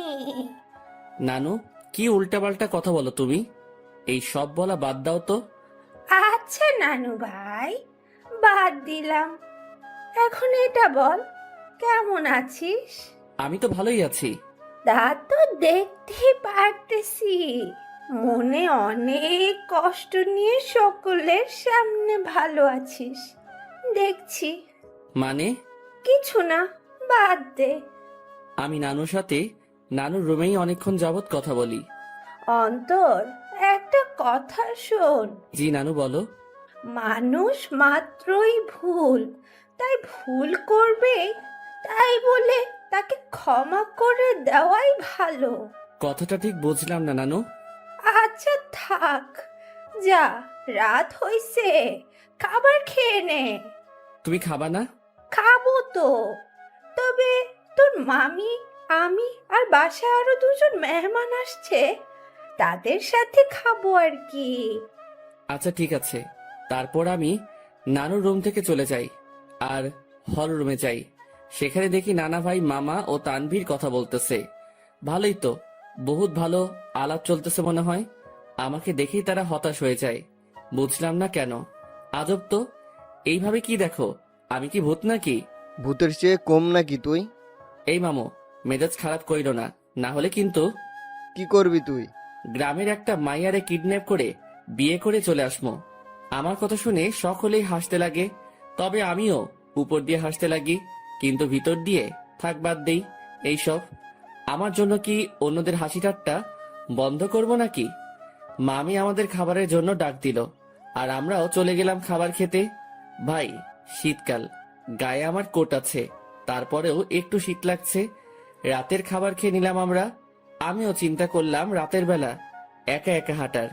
আমি আস্তে করে বাহিরের দিকে যেতে লাগি। কিরে চোরের মতো কই যাস? যা শালা, ধরা খেয়ে গেলাম। না মানে একটু বাইরে যাব মামা। অন্তর বাইরে প্রচুর ঠান্ডা। অসুবিধা নাই, একটু যাই, চলে আসবো তো। ঠিক আছে যা, তবে দরজা লাগিয়ে দিবি।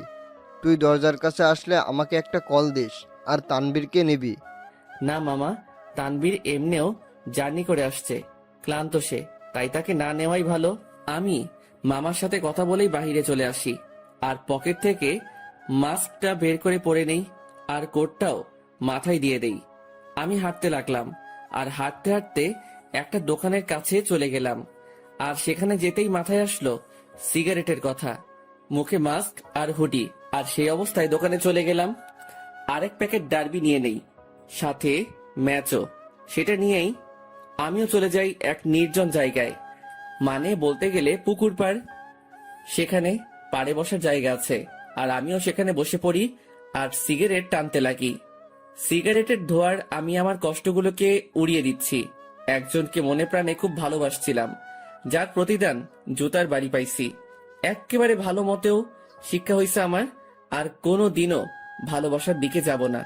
একাই ঠিক আছি আমি, না কারো টেনশন, না কাউকে হারানোর ভয় আমার। আমি পুকুর পাড়ে বসে বসে 2টা সিগারেট খাইলাম। আসলে পরিবেশটা আমার খুব ভালো লাগতেছে, কারণ চাঁদ রাত, আবার পুকুর পাড়ে, সেখানে পরিবেশটা খুবই দারুণ লাগতেছিল আমার। কিছুক্ষণ সেখানে সময় কাটিয়ে আমি বাড়ি চলে গেলাম। বাড়ির কাছে যেতেই মামাকে কল দিলাম, আর মামাও দরজা খুলে দেয়, আর আমি আমার রুমে চলে যাই। দেখি তানবীর ঘুম। আমিও আমার মোবাইলটা চার্জ দিয়ে ব্যাগে সিগারেট ও ম্যাচ ঢুকিয়ে রাখি, আর গায়ে কম্বল দিয়ে ঘুম। সকালবেলা অন্তর ভাইয়া, এই ভাইয়া উঠো না কেন? সকাল হয়েছে তো ভাইয়া। আমিও উঠে পড়ি, আর দেখলাম শান্ত আমাকে ডাকতে লাগলো। সকাল হয়েছে ভাইয়া, আম্মু নাস্তা রেডি করতেছে। তুই যা, আমি ফ্রেশ হয়ে আসতেছি। আর তানভীর কই? ভাইয়া তো আব্বু ও দাদুর সাথে কথা বলতেছে। তারপর শান্ত চলে গেল। আমিও উঠে পড়ি। হঠাৎই আমার জানালার দিকে চোখ গেল, আর সেখানে দেখে মনে হচ্ছিল কেউ আমাকে দেখতেছিল। আমিও চলে গেলাম ফ্রেশ হতে। ফ্রেশ হয়ে এসে দেখি মামা, তানভীর, নানা ভাই, মামি, নানু সবাই কথা বলতে ব্যস্ত। আমিও গেলাম। তারপর সকলে মিলে নাস্তা করে নিলাম। অন্তর, আমার বাইক নিয়ে তুই তানবীরকে নিয়ে ঘুরে আয়। ও তো এখানে নতুন, তাই একটু দেখায় আন। আচ্ছা। তারপর মামার থেকে বাইকের চাবি নিলাম, আর বাইক নিয়ে দুজনেই ঘুরে আসলাম। আমরা যে গ্রামে থাকি সেখানে প্রায় সব জায়গায় চাষ করার জন্য মাঠ ও পুকুর, কিন্তু দুঃখের কথা আমি সাঁতার পারি না, কারণ আমি জীবনের 100 ভাগের 80 ভাগই শহরেই কাটাইছি। বাকি 20 ভাগের মধ্যে 7 ভাগ বলতে পারেন ট্যুরে গিয়ে, আর বাকি অংশ শহরেই। তবুও গ্রামটা ভালো করে চিনি। যতদিন গ্রামে ছিলাম ততদিন মামার সাথে গিয়ে গ্রামে ঘুরতাম। সকালবেলা আমি আর তানভীর অনেকক্ষণ ঘোরাঘুরি করলাম, আর দুপুরের দিকে আসলাম। বাইকটা রেখে বাড়িতে ঢুকলাম, আর দেখলাম নানা ভাই, নানু, মামা, মামি ও সেই 2টা মেয়েও আছে, আর তারা কথা বলতেছে। কিন্তু আজব ব্যাপার হলো, এরা বাড়িতেও হিজাব করে রাখছে। ঘোরা শেষ? মোটামুটি। আমি রুমে চলে যাই, কিন্তু বারবার সেই মেয়েগুলোর প্রতি কেন যে আকর্ষণ লাগতেছে কে জানে। তবে ইচ্ছা তো করতেছে হুজুরনিগুলোর চেহারা দেখতে, কিন্তু ডাইরেক্ট বলা তো মুসিবত, থাক পরে সেটা ব্যবস্থা হবে আর কি। আমি রুমে গিয়ে ব্যাগ থেকে কিছু কাপড় বাহির করলাম, আর চিন্তা করলাম গোসল করব। কিন্তু মনে পড়লো এখানে তো পানির হিটার নাই যে ডাইরেক্ট বাথরুমে যাবো, সুইচটা ক্লিক করবো আর গরম পানি পামো। পড়লাম আরেক মুসিবতে। কেমনটা লাগে, ধুর, মামিকে বলবো গরম পানি করে দিতে। আমি যখনই রুম থেকে বের হব তার আগেই মামি উপস্থিত উইথ গরম পানি। এই না হলে আমার মামি আমার কখন কি লাগে তা তুমিও আম্মুর মতোই জেনে যাও। আমিও তো তোর আরাক আম্মু, এখন যা গোসল করতে, আমি পানি দিয়ে গেলাম। থ্যাংক ইউ মামি, আই লাভ ইউ বলতাম, কিন্তু মামা শুনলে হার্ট অ্যাটাক করবো। যা ফাজিল। মামি চলে গেল, আর আমিও মনের সুখে লুঙ্গি আর তোয়ালে নিয়ে চলে গেলাম গোসল করতে। গোসল শেষ করতেই আমিও রুমে আসলাম। লুঙ্গি পরা আছে, বলা যায় না কখন কোথায় খুলে যায়। জীবনে 2টা কখন কোথায় খুলবে তা কেউ বলতে পারে না। 1 হলো কপাল, 2 হলো লুঙ্গি। আমার মনে হলো কেউ আমাকে দেখতেছে। আমিও জানালার দিকে তাকালাম, কিন্তু কেউ নাই। ভাই বলা যায় না কখন কে এসে দাঁড়ায় থাকে, তাই প্যান্ট আর টি শার্ট বাথরুমে চলে গেলাম আর সেখান থেকে চেঞ্জ করে আসলাম। আমি রুম থেকে বের হতেই এক হুজুরনি আমার সামনে এসে পড়ে। আমিও এড়িয়ে চলে যেতে লাগি। আর বাহিরে বাড়ির আঙিনায় রোদের মধ্যে দাঁড়ায় অনেক ঠান্ডা লাগতেছিল ভাই। বিশ্বাস করেন, শীতকালে শরীর ভিজা অবস্থায় কেউ গায়ে একটা ফু দেয় না, তা ব্রেকআপের চেয়ে কষ্টকর লাগে। তো আপনি এই বাড়ির লোক, তা আমাকে আগে বলতে পারলেন না? খালি খালি টেনশনে ছিলাম আমি। আমি পিছনে তাকালাম, কিন্তু চেহারা না দেখায় বুঝতে পারলাম না কে কোনটা, মানে কে কোন বোরকাওয়ালি। আমি কি জানতাম আপনি এখানে আসবেন? আজাইরা কথাবার্তা বলিয়েন না, এইসব আমি পছন্দ করি না। এত অ্যাটিটিউড ভালো না। আমি বুঝতে পারলাম এটা সেই বকবক রানী যেটা বাসে আমার মাথা খাইছে। আচ্ছা, এখানেও মুখ ঢেকে রাখলেন সেটা বুঝলাম না। আসলে এটাই তো আমাদের বাড়ির নিয়ম। পরপুরুষের সামনে আমরা চেহারা দেখাই না, তবে স্বামীকে দেখানো যাবে, এই নিয়ম আছে। আচ্ছা, আপনি কি ম্যারিড? না, আপনি? আমি ম্যারিড। তো আপনার ওয়াইফকে না আনবেন? বন্ধুকে আনলেন কেন? ও ওর বাবার বাড়িতে গেছে। তবে একটা জিনিস আমি খেয়াল করলাম, মেয়েটা এমন ভাবে কথা বলতেছে মনে হয় সে আমার সম্পর্কে জানে, ও আমাকে চিনে। তাছাড়াও তার ভয়েসটা একটু একটু মাথা খাচ্ছে আমার। আচ্ছা, আপনি থাকেন কোথায়? সরি, বলা যাবে না। আচ্ছা, লাগবে না। আমি খেয়াল করলাম মেয়েটা আমার সাথে কথা বলতেছে তো ঠিকই, মানে তার কথার মধ্যে আমি অন্য একরকম কিছু পাচ্ছি। মামি আসে আর আমাদের খাবারের জন্য ডাক দেয়। আমিও চলে যাই। সেখানে দেখি মামা, তানভীর, নানা ভাই উপস্থিত ও তারা বসে বসে কথা বলতেছে। কিসের এত আলাপ তোমাদের? মনে হয় কোনো বড় ধরনের গন্ডগোল পাকানোর প্ল্যান চলতেছে তোমাদের। বিয়ের? কি? কার বিয়ে? কখন? কোথায়? কোন টাইমে? দাওয়াত দিছে তো? আমি কিন্তু যাবো। শালা তোর অভ্যাস চেঞ্জ হইল না। আরে বেটা, ফ্রি খাবার কেমনে মিস করবো বেটা? ও মামা, বলো না কার বিয়ে? আমি বিরিয়ানির চান্স মিস করতে চাচ্ছি না। তোর বিয়ে? কি? এবার খা নিজের বিয়ের বিরিয়ানি। মেজাজটা এখন 440 হয়ে গেল কিন্তু। আরে তোরা থাম তো। তারপর সবাই মিলে দুপুরের খাবার খেয়ে নিলাম। অন্তর, আজকে একটু বাজারে যাব, কিছু কিনতে হবে, তুই যাবি? আচ্ছা, গেলাম আর কি, সাথে তানভীরকেও নিয়ে নিব। আচ্ছা ঠিক আছে। অন্তর, আপুর সাথে কথা বলেছিলি? সকালে বলছিলাম, যখন তানভীরকে নিয়ে বের হয়েছিলাম তখন আম্মু কল দিছিল। আচ্ছা শোন, তোরা বাজারে যাবি ভালো কথা, আমার ওষুধ আনতে ভুলিস না। জি আব্বু। তবে আমি যাব না রে, আমার একটু শরীর খারাপ লাগতেছে। আচ্ছা ঠিক আছে, তুই রেস্ট নে, আমি আর মামা যাব। তো মামা কখন যাবা? এই বিকাল করেই যাব। আচ্ছা। তারপর আমি আমার রুমে চলে গেলাম। সেখানে গিয়ে কিছুক্ষণ রেস্ট করে নিলাম। বিকেলবেলা আমি মামার সাথে বাজারে যাওয়ার জন্য রেডি হচ্ছি। আসলে কোট নিয়ে নিচ্ছি, যাতে যদি আসতে দেরি হলেও ঠান্ডা সহ্য করতে না হয়। মামা বাইক নিয়ে দাঁড়ায় আছে, আমি বাইকে বসলাম। কিরে, বাইক চালাবি? না মামা, তুমি চালাও। তারপর মামা বাইক চালাতে লাগে আর আমিও বাইকে বসে আছি।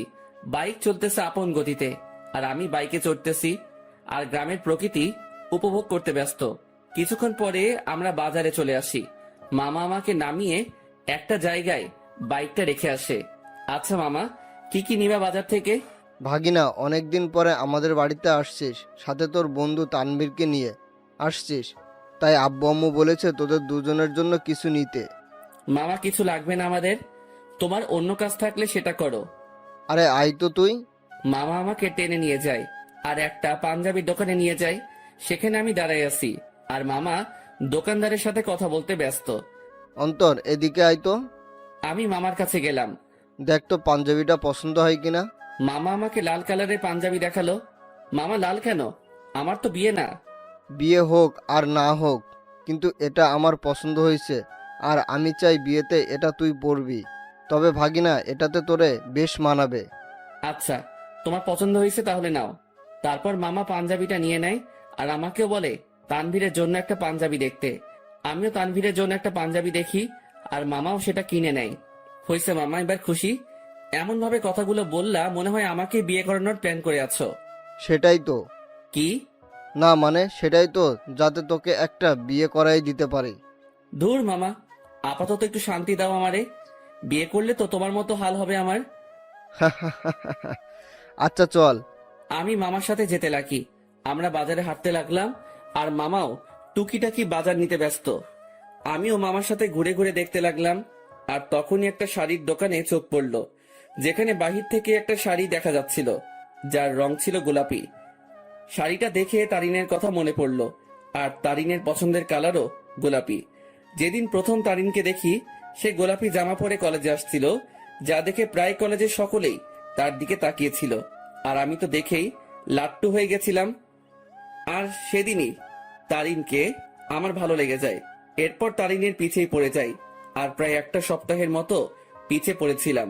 এরপর একদিন তানভীর শালা সাহস জাগিয়ে দেয় আর প্রপোজ করি, আর সেও সাথে সাথে অ্যাকসেপ্ট করে নেয় আর বলে নাকি সেও নাকি আমাকে পছন্দ করত, কিন্তু আমার রাগের জন্য আমার সামনেও আসতেও ভয় পেত।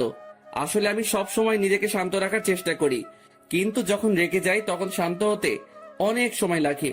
আর যার উপর রেগে যাই তাকে সহজে ক্ষমা করি না। কিন্তু তারিনের ব্যবহারটা আমার মোটেও ভালো লাগেনি।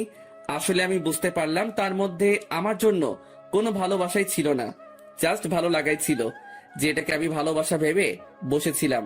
আর সেটাই আমার বড় ভুল ছিল। ভালোবাসা মানে একে অপরের প্রতি বিশ্বাস, ভরসা। কিন্তু তারিনের জন্য আমি তানিয়ার সাথে মিলে তারিনের বার্থডে সেলিব্রেশন করার জন্য প্ল্যান করলাম। কিন্তু তারিন মনে করে বসেছিল আমার আর তানিয়ার মধ্যে কোনো কিছু চলতেছে। যদি তারিন আমাকে বিন্দু মাত্র বিশ্বাস করত, তাহলে সেটা কখনোই মাথায় আনত না। কিন্তু তারিনের মনে ভালোবাসা ছিল না, তাই সে আমাকে তানিয়ার সাথে মিশতে দেখে সন্দেহ করতে লাগলো। আমি মনে করেছিলাম তারিনকে তার বার্থডে পার্টির সারপ্রাইজ দিব, কিন্তু সেই আমাকে বড় ধরনের সারপ্রাইজ দিয়ে বসে আছে। তার জন্য আমি একটা সপ্তাহ শান্তিতে ঘুমাতে পারি নাই, কারণ আমি তারিনের জন্য তার পছন্দের জিনিসগুলো কিনতে আনতে ব্যস্ত। কারণ আমি তারিনকে খুশি দেখতে চাই। তার জন্য এত কিছুই করে শেষমেশ জুতার বাড়ি ও মিথ্যা অপবাদ পেলাম। সে না জেনেই আমাকে এভাবে আঘাত করলো। যদি তার মনে আমার জন্য বিন্দুমাত্র ভালোবাসা থাকতো, তাহলে সে আমাকে সন্দেহ না করে আমার প্রতি বিশ্বাস রাখতো। কিন্তু সে থাক, যা হয়েছে ভালোই হয়েছে। আমিও উচিত শিক্ষা পেলাম আর বুঝতে পারলাম তারিন আমাকে কেমন ভালোবাসছিল। কিরে, কি ভাবছিস? কই কিছুই না। আচ্ছা, নানা ভাইয়ের ওষুধ নিছো? নিব, কিন্তু তোর চোখে পানি কেন? আরে চোখে বালি ঢুকছে, সেটার জন্য। আমার সাথে আয়। আমি মামার সাথে গেলাম, আর মামা একটা কলের কাছে নিয়ে যায়, আর আমিও মুখ ধুয়ে নেই। আসলে তারিনের কথা মনে করতে করতে ওই দিনের ঘটনাটাও মনে পড়ে গেল আমার, তাই চোখেও পানি চলে আসে। সেদিন তারিন আমাকে যেভাবে মারলো, আমি বুঝতে পারলাম সে কতটা ঘৃণা করে আমাকে। সে সত্যি না জেনেই আমাকে আঘাত করলো, যা থেকে বোঝা যায় তারিনের ভালোবাসা কত দূর। চল বাড়ি যাব, বাজার শেষ। নানা ভাইয়ের ওষুধ নাও। মামা চলে গেল ওষুধ নিতে, আর আমাকে বাজারের ব্যাগ ও পাঞ্জাবির প্যাকেটগুলো দিয়ে গেল। আমিও সেগুলো নিয়ে বাইকের কাছে চলে গেলাম। আজ তারিনের কথা মনে পড়তে লাগলো, কিন্তু তাকে এখন আমি ঘৃণা করি। তার ভালোবাসার রূপ দেখলাম ভালো করেই। জানি না কোথায় আছে সে, কি করতেছে। দূর, এর কথা কেন ভাবতে লাগলাম? সে যেখানে থাক ভালো থাক, মোট কথা আমার থেকে দূরে থাকলেই ভালো। আমার আশেপাশেও যাতে এই মেয়েটাকে যেন না দেখি আমি। মামা ওষুধ নিয়ে আসে, তারপর মামা বাইক নেয়, আর আমিও বসে পড়ি ব্যাগ নিয়ে। তারপর আমরা বাড়ি ফিরি। আমি ব্যাগগুলো ডাইনিং টেবিলে রেখে আমার রুমে চলে যাই। সেখানে বসে বসে আমিও মোবাইল নিয়ে ব্যস্ত, কিন্তু তানভীর রুমে ছিল না। শালা ঠান্ডার মধ্যে গেল কই? কিছুক্ষণ পরে মামি আসে আর নাস্তার জন্য যেতে বলে। আমিও মোবাইল চার্জে লাগিয়ে নাস্তা করতে চলে যাই। দেখলাম তানভীর উপস্থিত, আর সে মামা ও নানা ভাইয়ের সাথে কথা বলতেছে। কিরে তানভীর, কই ছিলি তুই? আরে এমনি একটু বের হলাম আর কি। তারপর নাস্তা করি আর রুমে চলে যাই। সেখানে তানভীরও আসে। তোর নাম্বার বন্ধ কেন? কি বলিস, নাম্বার বন্ধ? কোনটা? কেন, শেষে 86 ওইটা? ও ওইটা? ওইটা তো নষ্ট হয়ে গেছে। নষ্ট হয়েছে নাকি তুই নষ্ট করছিস? আমি করছি। কেন, তোর কাছে আমার শেষে 68 ওয়ালা নাম্বারটা নাই? আছে তো। সেটাতে কল দিলে পাবি। আচ্ছা, তানিয়ার সাথে কথা হয়েছে তোর? আরে আরেকটু আগেও তো কথা বলে আসলাম তার সাথে। কি? আরে ফোনে কথা বললাম আর কি। তুই কি মনে করছিস তানিয়া এখানে আর আমিও তার সাথে ঘুরে ঘুরে কথা বলতেছি? আমি তো এটা মনে করি নাই। তুই এই কথাটা বললি কেন? আরে শালা, তুই তো এটাও ভাবতে পারিস, তাই আগে বলে দিলাম আর কি। আচ্ছা বাদ দে। আর শোন, তানিয়াকে আমার পক্ষ থেকে সরি বলে দিস ওই দিনের ঘটনার জন্য। আরে বেটা বলতে হবে না, আমি সামলে নিছি ব্যাপারটা। তারপর তানভীরের সাথে রাতে খাবারের আগ পর্যন্ত আড্ডা দেই। তারপর মামা এসে আমাদের খাবারের জন্য ডাকে আর আমরাও খাবার খেয়ে নেই। এরপর রাতে আম্মু আব্বুর সাথে কথা বলে নিলাম আর মোবাইলে সকাল ভোরের জন্য অ্যালার্ম দিলাম, যাতে সকালে উঠে নামাজ পড়ে গ্রামের শীতকালের সকালের দৃশ্য উপভোগ করতে পারি। এরপর দিলাম ঘুম। সকাল ভোরে আমার অ্যালার্ম বেজে ওঠে আর আমিও উঠে পড়ি। আমার অ্যালার্ম শুনে তানভীর কিছুটা নড়ে ওঠে, আমিও অ্যালার্মটা বন্ধ করে দেই আর শালা আবার ঘুম। আমিও ফ্রেশ হয়ে নেই আর বাসার থেকে উজু করে নেই। এরপর দরজা খুলে আমিও চলে গেলাম মসজিদে ফজরের নামাজের জন্য। মসজিদে নামাজ শেষ করে এবার বেরিয়ে পড়লাম ঘোরার জন্য। চারিদিকে কুয়াশায় ঘেরা, সামনে কি আছে কেউ দেখতে পারবে না। আর গ্রামের পরিবেশে এটা একটা অসাধারণ ও মুগ্ধকর মুহূর্ত। তবে এটাই না, এখন সবচেয়ে আকর্ষণীয় জিনিস দেখার বাকি, যেটা প্রায় অনেকে দেখতে গ্রামে আসে। আর সেটা হলো শীতকালে সকাল ভোরে সূর্যোদয়। ভাগ্যিস আমি কোট শু পরে বের হইছি, না হলে এমনিও ঠিক না জমে কুলফি হয়ে যাইতাম। আমি হাঁটতে লাগি আর কিছু স্বপ্ন দেখছিলাম, সেইগুলো ভাবতে লাগি। একদিন এক শীতের সকালে তাকে নিয়ে হাঁটবো, একটা চাদরকে দুজনে ভাগাভাগি করে নিয়ে পড়বো, একে অপরকে ধরে সেই কুয়াশা ভরা রাস্তায় একে অপরকে নিয়েই মগ্ন থেকে হেঁটে যাব। তাকে নিয়ে শীতের সকালে সূর্যোদয় দেখব আর সকালবেলা দুজনে ঠান্ডা ঠান্ডা খেজুরের রস খাবো। হয়তো এটা কোনোদিনও পূরণ হবে না, স্বপ্নই থেকে যাবে। থাক, কেউ লাগবে না আমার। আমার লাইফ আমি একা এনজয় করব। তার ভালোবাসার কোনো প্রয়োজন নেই আমার। তার ভালোবাসার নমুনা দেখলাম ভালো করেই। যার মধ্যে আমার জন্য বিন্দুমাত্র বিশ্বাস নেই, সে কি করে আমাকে ভালোবাসবে? ভালোবাসার মধ্যে বিশ্বাসের অবদান বেশি, কারণ একে অপরের প্রতি বিশ্বাসী ভালোবাসাকে আরো বাড়িয়ে তোলে। সূর্যোদয় শুরু হয় আর আমিও রাস্তায় দাঁড়িয়ে দেখতে লাগি। পকেটে হাত দেওয়া অবস্থায় সেই মুগ্ধকর দৃশ্য দেখতে ব্যস্ত আমি। সূর্যোদয় শেষ আর কুয়াশাও আস্তে আস্তে দেখা যেতে লাগে আর শেষ হতে লাগে। তাই আমিও চিন্তা করলাম, শীতের সকাল, দেখি যদি কোনো চায়ের দোকান পাই তাহলে এক কাপ গরম চা খাওয়া যায়। আমিও হাঁটতে লাগি আর ভাগ্যক্রমে একটা চায়ের দোকানও পেয়ে গেলাম। আমিও সেখানে যাই। এক কাপ চা দেন তো। জি দিচ্ছি, বসেন। আমি বসে আছি আর পকেটে হাত, কারণ হাত প্রায় ঠান্ডা হয়ে আসছে। এখন যদি তানভীরের পাশে থাকতো তাহলে আমার এই ঠান্ডা হাত তার পিঠে ঢুকাই দিতাম। প্রতি শীতেই সালারে এই চাকা দেই আমি। চা দিয়ে গেল আর আমিও পকেট থেকে হাত বের করে দুই হাত দিয়েই চায়ের গ্লাস ধরি। চায়ের গ্লাসের তাপ দিয়ে হাত গরম করতেছি আর একটু একটু চুমুক দিচ্ছি চায়ে। চা খাওয়া শেষ করলাম আর পকেট থেকে মানি ব্যাগটা বের করে চায়ের বিল দিয়ে দিলাম আর সেখান থেকে চলে আসলাম। আমি বাড়ির দিকে যেতে লাগি। বাড়ি আঙিনায় যেতে দেখি সামনে একটা সিএনজি। মনে হয় বাড়িতে কেউ আসছে। থাক, যেই আসুক আমার কি, আমিও আস্তে করে বাড়িতে ঢুকে যাই আর নিজের রুমের দিকে চলে যাই। রুমে প্রবেশ করা মাত্রই আমার চোখ কপালে উঠে গেল। তোমরা? কি রে হারামজাদা, ভালোই তো মজা মাস্তিতে আসিস। জি হ্যাঁ, আমার রুমে আমার আম্মু আব্বু উপস্থিত আর তানভীরও ঘুম থেকে উঠে গেছে। তোমরা এখানে কেমনে? কালকে না তোমাদের সাথে কথা বললাম আমি? আমরা 11টার গাড়িতে উঠি আর এখানে চলে আসি। এখানে আসার কারণটা কি? তাও হঠাৎ করে চলে আসলা, ব্যাপারটা বুঝলাম না। আমার আম্মু আব্বুর বাড়ি আর আমি আসবো না, এটা কি ধরনের কথা? আসবে মানা কি করলো, কিন্তু হঠাৎই না বলে চলে আসলা, ব্যাপারটা আমাকে একটু চিন্তায় ফেলে দিল। চুপ হারামজাদা, এত চিন্তা করতে হবে না তোকে। তোর জন্য আমি তানভীরকে মারলাম। মানে? আর বলিস না দোস্ত, আমাকে তুই মনে করে আমি ঘুমানো অবস্থায় মাথায় দিল একটা। তুই শালা মাইরের যোগ্য। আম্মুর কাছে গিয়ে আম্মুকে জড়িয়ে ধরলাম। তো মাই আম্মা যান, একটু বলবেন আপনার চেহারা এত খুশি কেন? কারণ আমার আব্বু জানটাকে পেয়ে গেলাম যে। কেমন আছিস আব্বু? কোনো অসুবিধা হচ্ছে না তো? আর বলিও না আম্মু, রাতের বেলা মশারা আমার কিস নিতে নিতে আমার ইজ্জত আস্ত রাখে নাই। এখন বউকে কি বলবো সেটাই সমস্যা। আমার কথা শুনে আম্মু আব্বু হেসে দেয়, কিন্তু তানভীরের মুখে অন্য কিছু দেখতে পাচ্ছি। কিরে তানভীর, তোর কি হয়েছে আবার? কই কিছুই না, আমার ঠান্ডা লাগছে, আমি ঘুমাই। যা ঘুমা তুই। আমি আম্মু আব্বুকে নিয়ে হলরুমের দিকে গেলাম আর দেখলাম মামা নানা ভাই কথা বলতেছে। আপু, এটা কি আসলেই তোর ছেলে? কেন? তোরে কি করলো? আর বলিস না আপু, আসতে না আসতেই আমার জীবনের অর্ধেক আগেই তেনা তেনা করেছে, আর এখন বাকিটুকু করতেছে আর কি। এই মামা, মেজাজ গরম করিও না, না হলে যে একেবারে জায়গা বরাবর বাস দিমো। আল্লাহ কি দেখে তোরে বানাইছে বুঝি না, একবারে ফাজিল, এর বাপ তুই। আজ আছি তো তাই এসব বলতেছো, একদিন এই ফাজিলটা থাকবে না, সেদিন মিস করলেও লাভ হবে না মামু।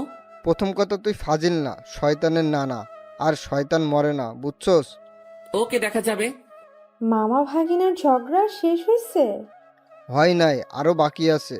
মামু, মেজাজটা কিন্তু 440 করছো, কোন সময় কোন অঘটন ঘটাই দেই আর তোমারে ফাঁসাই দিমো কিন্তু। কেন, কি করবি তুই? বেশি কিছু না, গ্রামে কোনো এক আন্টিকে টাকা দিয়ে ভাড়া করে আনবো। কেন, গ্রামের মহিলা এনে কি করবি? বেশি কিছু না, তারে বলবো তোমার জিএফ হিসেবে নিজেকে পরিচয় দিতে, বাকিটা মামি সামলাবে আর কি। কথাটা শুনে আব্বু আম্মু নানা ভাই হেসে দিল, আর মামার মুখের রিয়াকশন দেখে আমার হাসি আসতেছে। মামা ফুল শক খেয়ে গেল। ওরে খোদারে, আমার জীবন শেষ করার জন্যই জন্মাইছে, হারামজাদা বজ্জাত, কি জিনিস রে তুই? এই আপু, এটা কি আসলে তোর ছেলে? আমার সন্দেহ হচ্ছে, এটাকে মনে হয় ভুল করে নিয়ে নিচ্ছিস তুই। আম্মু আব্বু হাসতেছে কারণ তারা ভালো করে জানে মামা ভাগিনার কাণ্ড। এভাবে কিছুক্ষণ মজা করে রুমে চলে যাই। সকালে নাস্তার সময় আমরা সকলে একত্রে হই, আমি, আব্বু, মামা, নানা ভাই, শান্ত, তানভীর, আমরা সকলে নাস্তা করে নিলাম। অন্তর, তুই এমন কেন? আমি আবার কি করলাম? বাবা রে, তুই কি আমাদের কিছুই মনে করিস না? আরে কি হয়েছে, কান্না করতেছো কেন? সমস্যা কি একটু বলো তো, কি করলাম আমি? আমি আব্বুকে জড়িয়ে ধরলাম। যদি কোনো ভুল কিছু করে থাকি ক্ষমা করে দিও, আর ওই দিনের ব্যাপারটার জন্য সরি। আসলে মাথা ঠিক ছিল না, তাই কথা বলতে ইচ্ছে করতেছিল না, তাই রাগ করে টেবিল থেকে গ্লাস ফ্লোরে ছুঁড়ে মারি। আব্বু আমাকে খুব শক্ত করে জড়িয়ে ধরে। আমি বুঝতে পারলাম আব্বুর মনে কিছু একটা চলতেছে, কিন্তু কি তা বুঝতে পারতেছি না। আচ্ছা আব্বু, চলো একটু ঘুরে আসি দুজন মিলে। চল। আমি আব্বুকে নিয়ে গ্রামে ঘুরতে গেলাম, আর দুপুর পর্যন্ত ঘুরলাম। এরপর বাসায় আসলাম। অন্তর, তুই সত্যি কি ভালো আছিস? তোর মনে কোনো কষ্ট নেই তো? আমাকে দেখে কি মনে হয় তোমার আমি কষ্টে আছি? কষ্টে থাকলে কেউ তিরিং বিরিং করে ঘুরে বেড়ায় নাকি, মজা মস্তি করে নাকি? আল্লাহর রহমতেই ভালো আছি আমি। তবে তোমার কেন মনে হচ্ছে আমি ভালো নেই?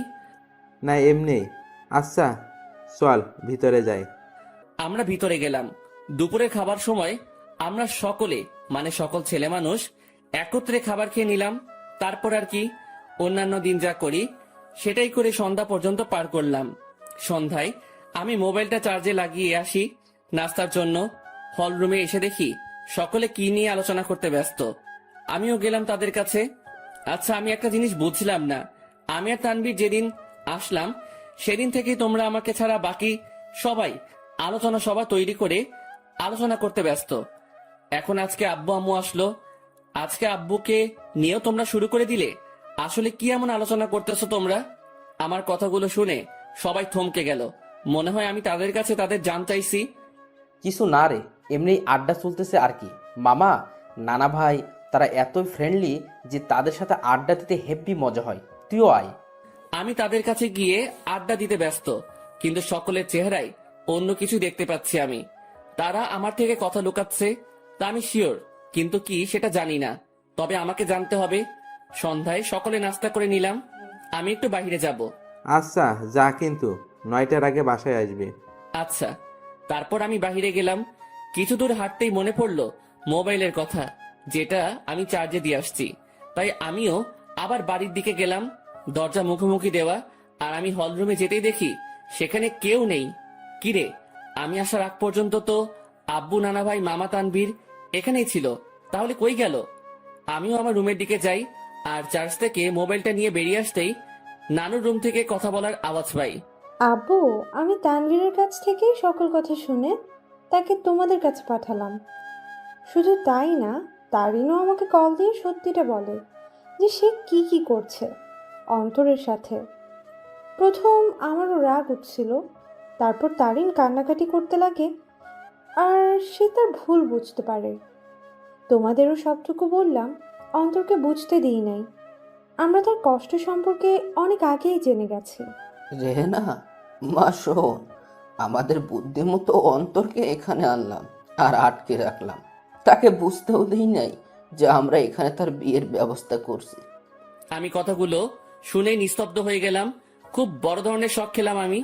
তার মানে আমাকে এই কারণে আম্মু নানার বাড়িতে পাঠাইছে। আমি কি বলবো বা করব কিছুই বুঝতে পারলাম না। আমি মোবাইল নিয়ে আস্তে করে বাহিরে যাই, আর নানুর রুমের জানালা খোলা, সেটা দিয়ে আমি কোনো মতে নিজেকে আড়াল করে বাইরের থেকে তাদের দেখতে ও কথাগুলো শুনতে লাগি। এখানে আম্মু তারিনের কথা বলল, কিন্তু এখানে তারিন কোথা থেকে আসবে? আর তখনই দুইটা মেয়েকে দেখলাম। মেয়েগুলো আর কেউ না, সেই মেয়ে যেগুলো আমাদের সাথে আমাদের বাড়িতে আসছে। তাদের চেহারায় এখনো পর্দা করা, তবে তারা তাদের পর্দা খুলতে লাগে। তাদের পর্দা খোলা শেষ, কিন্তু আমি তাদের পিছনের অংশটুকুই দেখতে লাগলাম। এরপর তারা দুজনেই ঘুরতেই সেই লেভেলে শক খেয়ে গেলাম আমি, কারণ আমি তাদের চেহারা দেখলাম। যে মেয়েটা আমার মাথা খাইছে সেটা আর কেউ না, তারিন। আর তার পাশের মেয়েটা হচ্ছে তানিয়া। কি ধোকা দিল রে দুইটাই! ভাইরে ভাই, কি জিনিস এরা! আমার আগেই সন্দেহ হয়েছিল এই দুইটার উপর, তবে চেহারা দেখার ইচ্ছা ছিল, কিন্তু দেখতে পারি নাই। আন্টি দেখুন, আপনার কথা মতো আমিও এই দুজনকেই নিয়ে আসি আমাদের সাথে, আর অন্তরকে বুঝতেও দিই নাই এই দুই বোরকাওয়ালি আর কেউ না, তানিয়া ও তারিন। কিন্তু আন্টি, আপনি হয়তো এই মেয়েটাকে মাফ করতে পারেন, কিন্তু আমি কোনোদিনও মাফ করব না। এই মেয়েটা আমার বন্ধুটার মনে গুরুতরভাবে আঘাত করেছে, আর আমি চাই না এই মেয়েটা অন্তরের জীবনে আর আসুক। কিন্তু আপনার কথা রাখার জন্য আমি একে আমাদের সাথে নিয়ে আসি। শালা তানভীরও আমার সাথে 2 নাম্বারই করলো।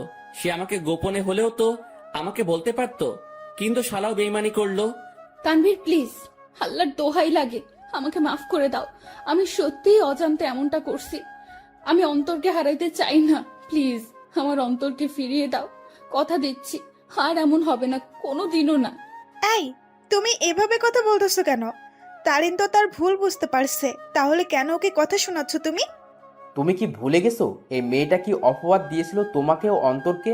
আর ভুলে গেলেও কিভাবে অন্তরকে জুতার বাড়ি দিচ্ছে? এই মেয়ে ক্ষমার যোগ্য না। তানভীর বাবা শোন, আমি জানি আমার ছেলেটার সাথে কি করলো তারিন, কিন্তু সে তো তার ভুল বুঝতে পারলো। আর আমি আমার ছেলেকে চিনি ভালো করে, সে নিশ্চয়ই তারিনকে ক্ষমা করে দিবে। কিন্তু আন্টি, আমার মনে হয় না অন্তর এই মেয়েটাকে ক্ষমা করবে।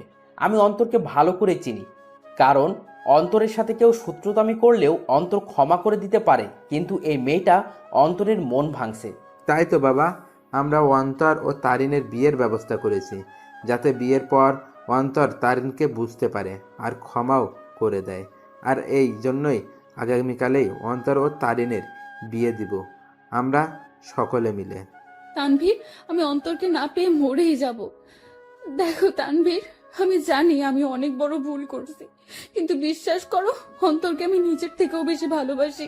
তানভীর, আমি তোমার পায়ে পড়ি, একমাত্র তুই পারিস অন্তরকে আমার করে দিতে। এই মেয়ে দূরে থাক আমার থেকে। আর আন্টি আঙ্কেল যেহেতু আপনার অন্তরকে না জানিয়ে অন্তরের বিয়ের ব্যবস্থা করছেন, যদি অন্তর জানতে পারে যে আপনাদের প্ল্যানে আমি জড়িত, তাহলে অন্তর আমাকে কখনোই ক্ষমা করবে না। তাই আপনারাও কেউ বলিয়েন না যে আমি আপনাদের সাথে ছিলাম। কিন্তু তানভীর, আমি তো সত্যিটা জেনেই গেছি। আর কথা রইল বিয়ের, সেটা তখনই হবে যখন আমি এখানে থাকবো। তার আগেই আমি এখান থেকে কেটে পড়বো। ঠিক আছে বাবা, আমরা এটা বলবো না যে তুমি সব জানতে। আমরা ব্যাপারটা লুকাবো অন্তর থেকে। এবার আমার সামনে সকল সত্য চলে আসলো। বাহ, ভালোই তো প্ল্যান করছে। আর কি বললো তারিন? সে আমাকে ভালোবাসে, তাই না? আর ভালোবাসা লাগবে না, বিয়ে তো দূরে থাক, তার চেহারাও দেখতে আমি ইচ্ছুক নই। আমিও চলে গেলাম। কোনো মতে রাত 8টা পর্যন্ত বাইরে কাটালাম। আমি বাড়ি আসলাম আর দেখলাম তারা কথা বলতেছে। আমি তো এখন জেনেই গেছি তাদের কি নিয়ে আলোচনা হতো এতদিন। তারা আমার থেকে কথা লুকাইছে, এবার আমিও তাদের বুঝতে দিব না আমিও তাদের গোপন কথাটা জেনে গেছি। সকলে মিলে রাতের খাবারটা খেয়ে নিলাম, তবে আমি চুপচাপ ভাবে থাকি আর তাদের বুঝতে দেই না আমার মনে কি চলতেছে। আমি কারো সাথে কোনো কথা না বলে চলে যাই রুমে। কিরে, কি করিস? কিছু না। কিরে, এভাবে চুপচাপ আসিস কেন? আমার ঘুম আসতেছে। Bye, good night. আমি কম্বলটা গায়ের উপর দিয়ে শুয়ে পড়ি। রাত প্রায় 12টা বাজে। তানভীর ঘুমায়, কিন্তু আমি ঘুমাইনি, কারণ আমি চলে যাব এখান থেকে, কাউকে বলেও যাব না। আমিও উঠে আমার ব্যাগ গুছিয়ে নিয়ে রেডি হয়ে আস্তে করে ব্যাগ নিয়ে রুম থেকে বেরিয়ে পড়ি আর আস্তে করে দরজা খুলে বাসার বাইরে চলে যাই। আমাদের বাড়ি থেকে বাস স্টেশন প্রায় হেঁটে গেলে 15 মিনিটের রাস্তা, আর আমিও ব্যাগ নিয়ে হাঁটতে লাগি। বাস স্টেশন প্রায় হেঁটে গেলে 15 মিনিটের রাস্তা, আর আমিও ব্যাগ নিয়ে হাঁটতে লাগি। আমি কোনো মতে বাস স্টেশনে পৌঁছে যাই। সেখানে গিয়ে মামা তানভীরকে SMS করে দেই যে আমি চলে যাচ্ছি, আমার জন্য চিন্তা না করতে। ব্যাস, মেসেজ দিয়ে মোবাইলটা অফ করে দেই আর বাস স্টেশনে বসে আছি। আজ আমি আমার আপন মানুষগুলো থেকে দূরে চলে যাব, তবে জানি না কোথায় যাব আমি। তবে আপাতত আমি আমার এলাকার দিকেই যাব, এরপর না হয় অন্য কোনো কিছু ভাববো আমি।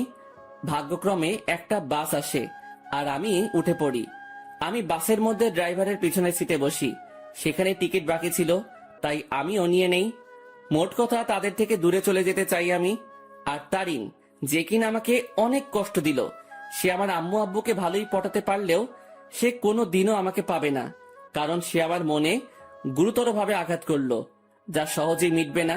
আমি অনেক কষ্ট ভোগ করছি, আর এত সহজে তারিন আমাকে পেয়ে যাবে তা কোনো দিনও না।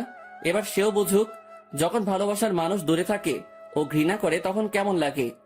আমি অনেক কষ্ট অনুভব করলাম, এবার তার পালা কষ্ট অনুভব করার। আমি কোনো দিনও তারিনকে বোরকা পরা অবস্থায় দেখি নাই, আর আমাদের সাথে যখন বাসে ওঠে তখন সে বোরকাটা পরে, মানে শুধু চোখগুলো দেখা যাবে, বাকি শরীরের অংশ দেখা যাবে না।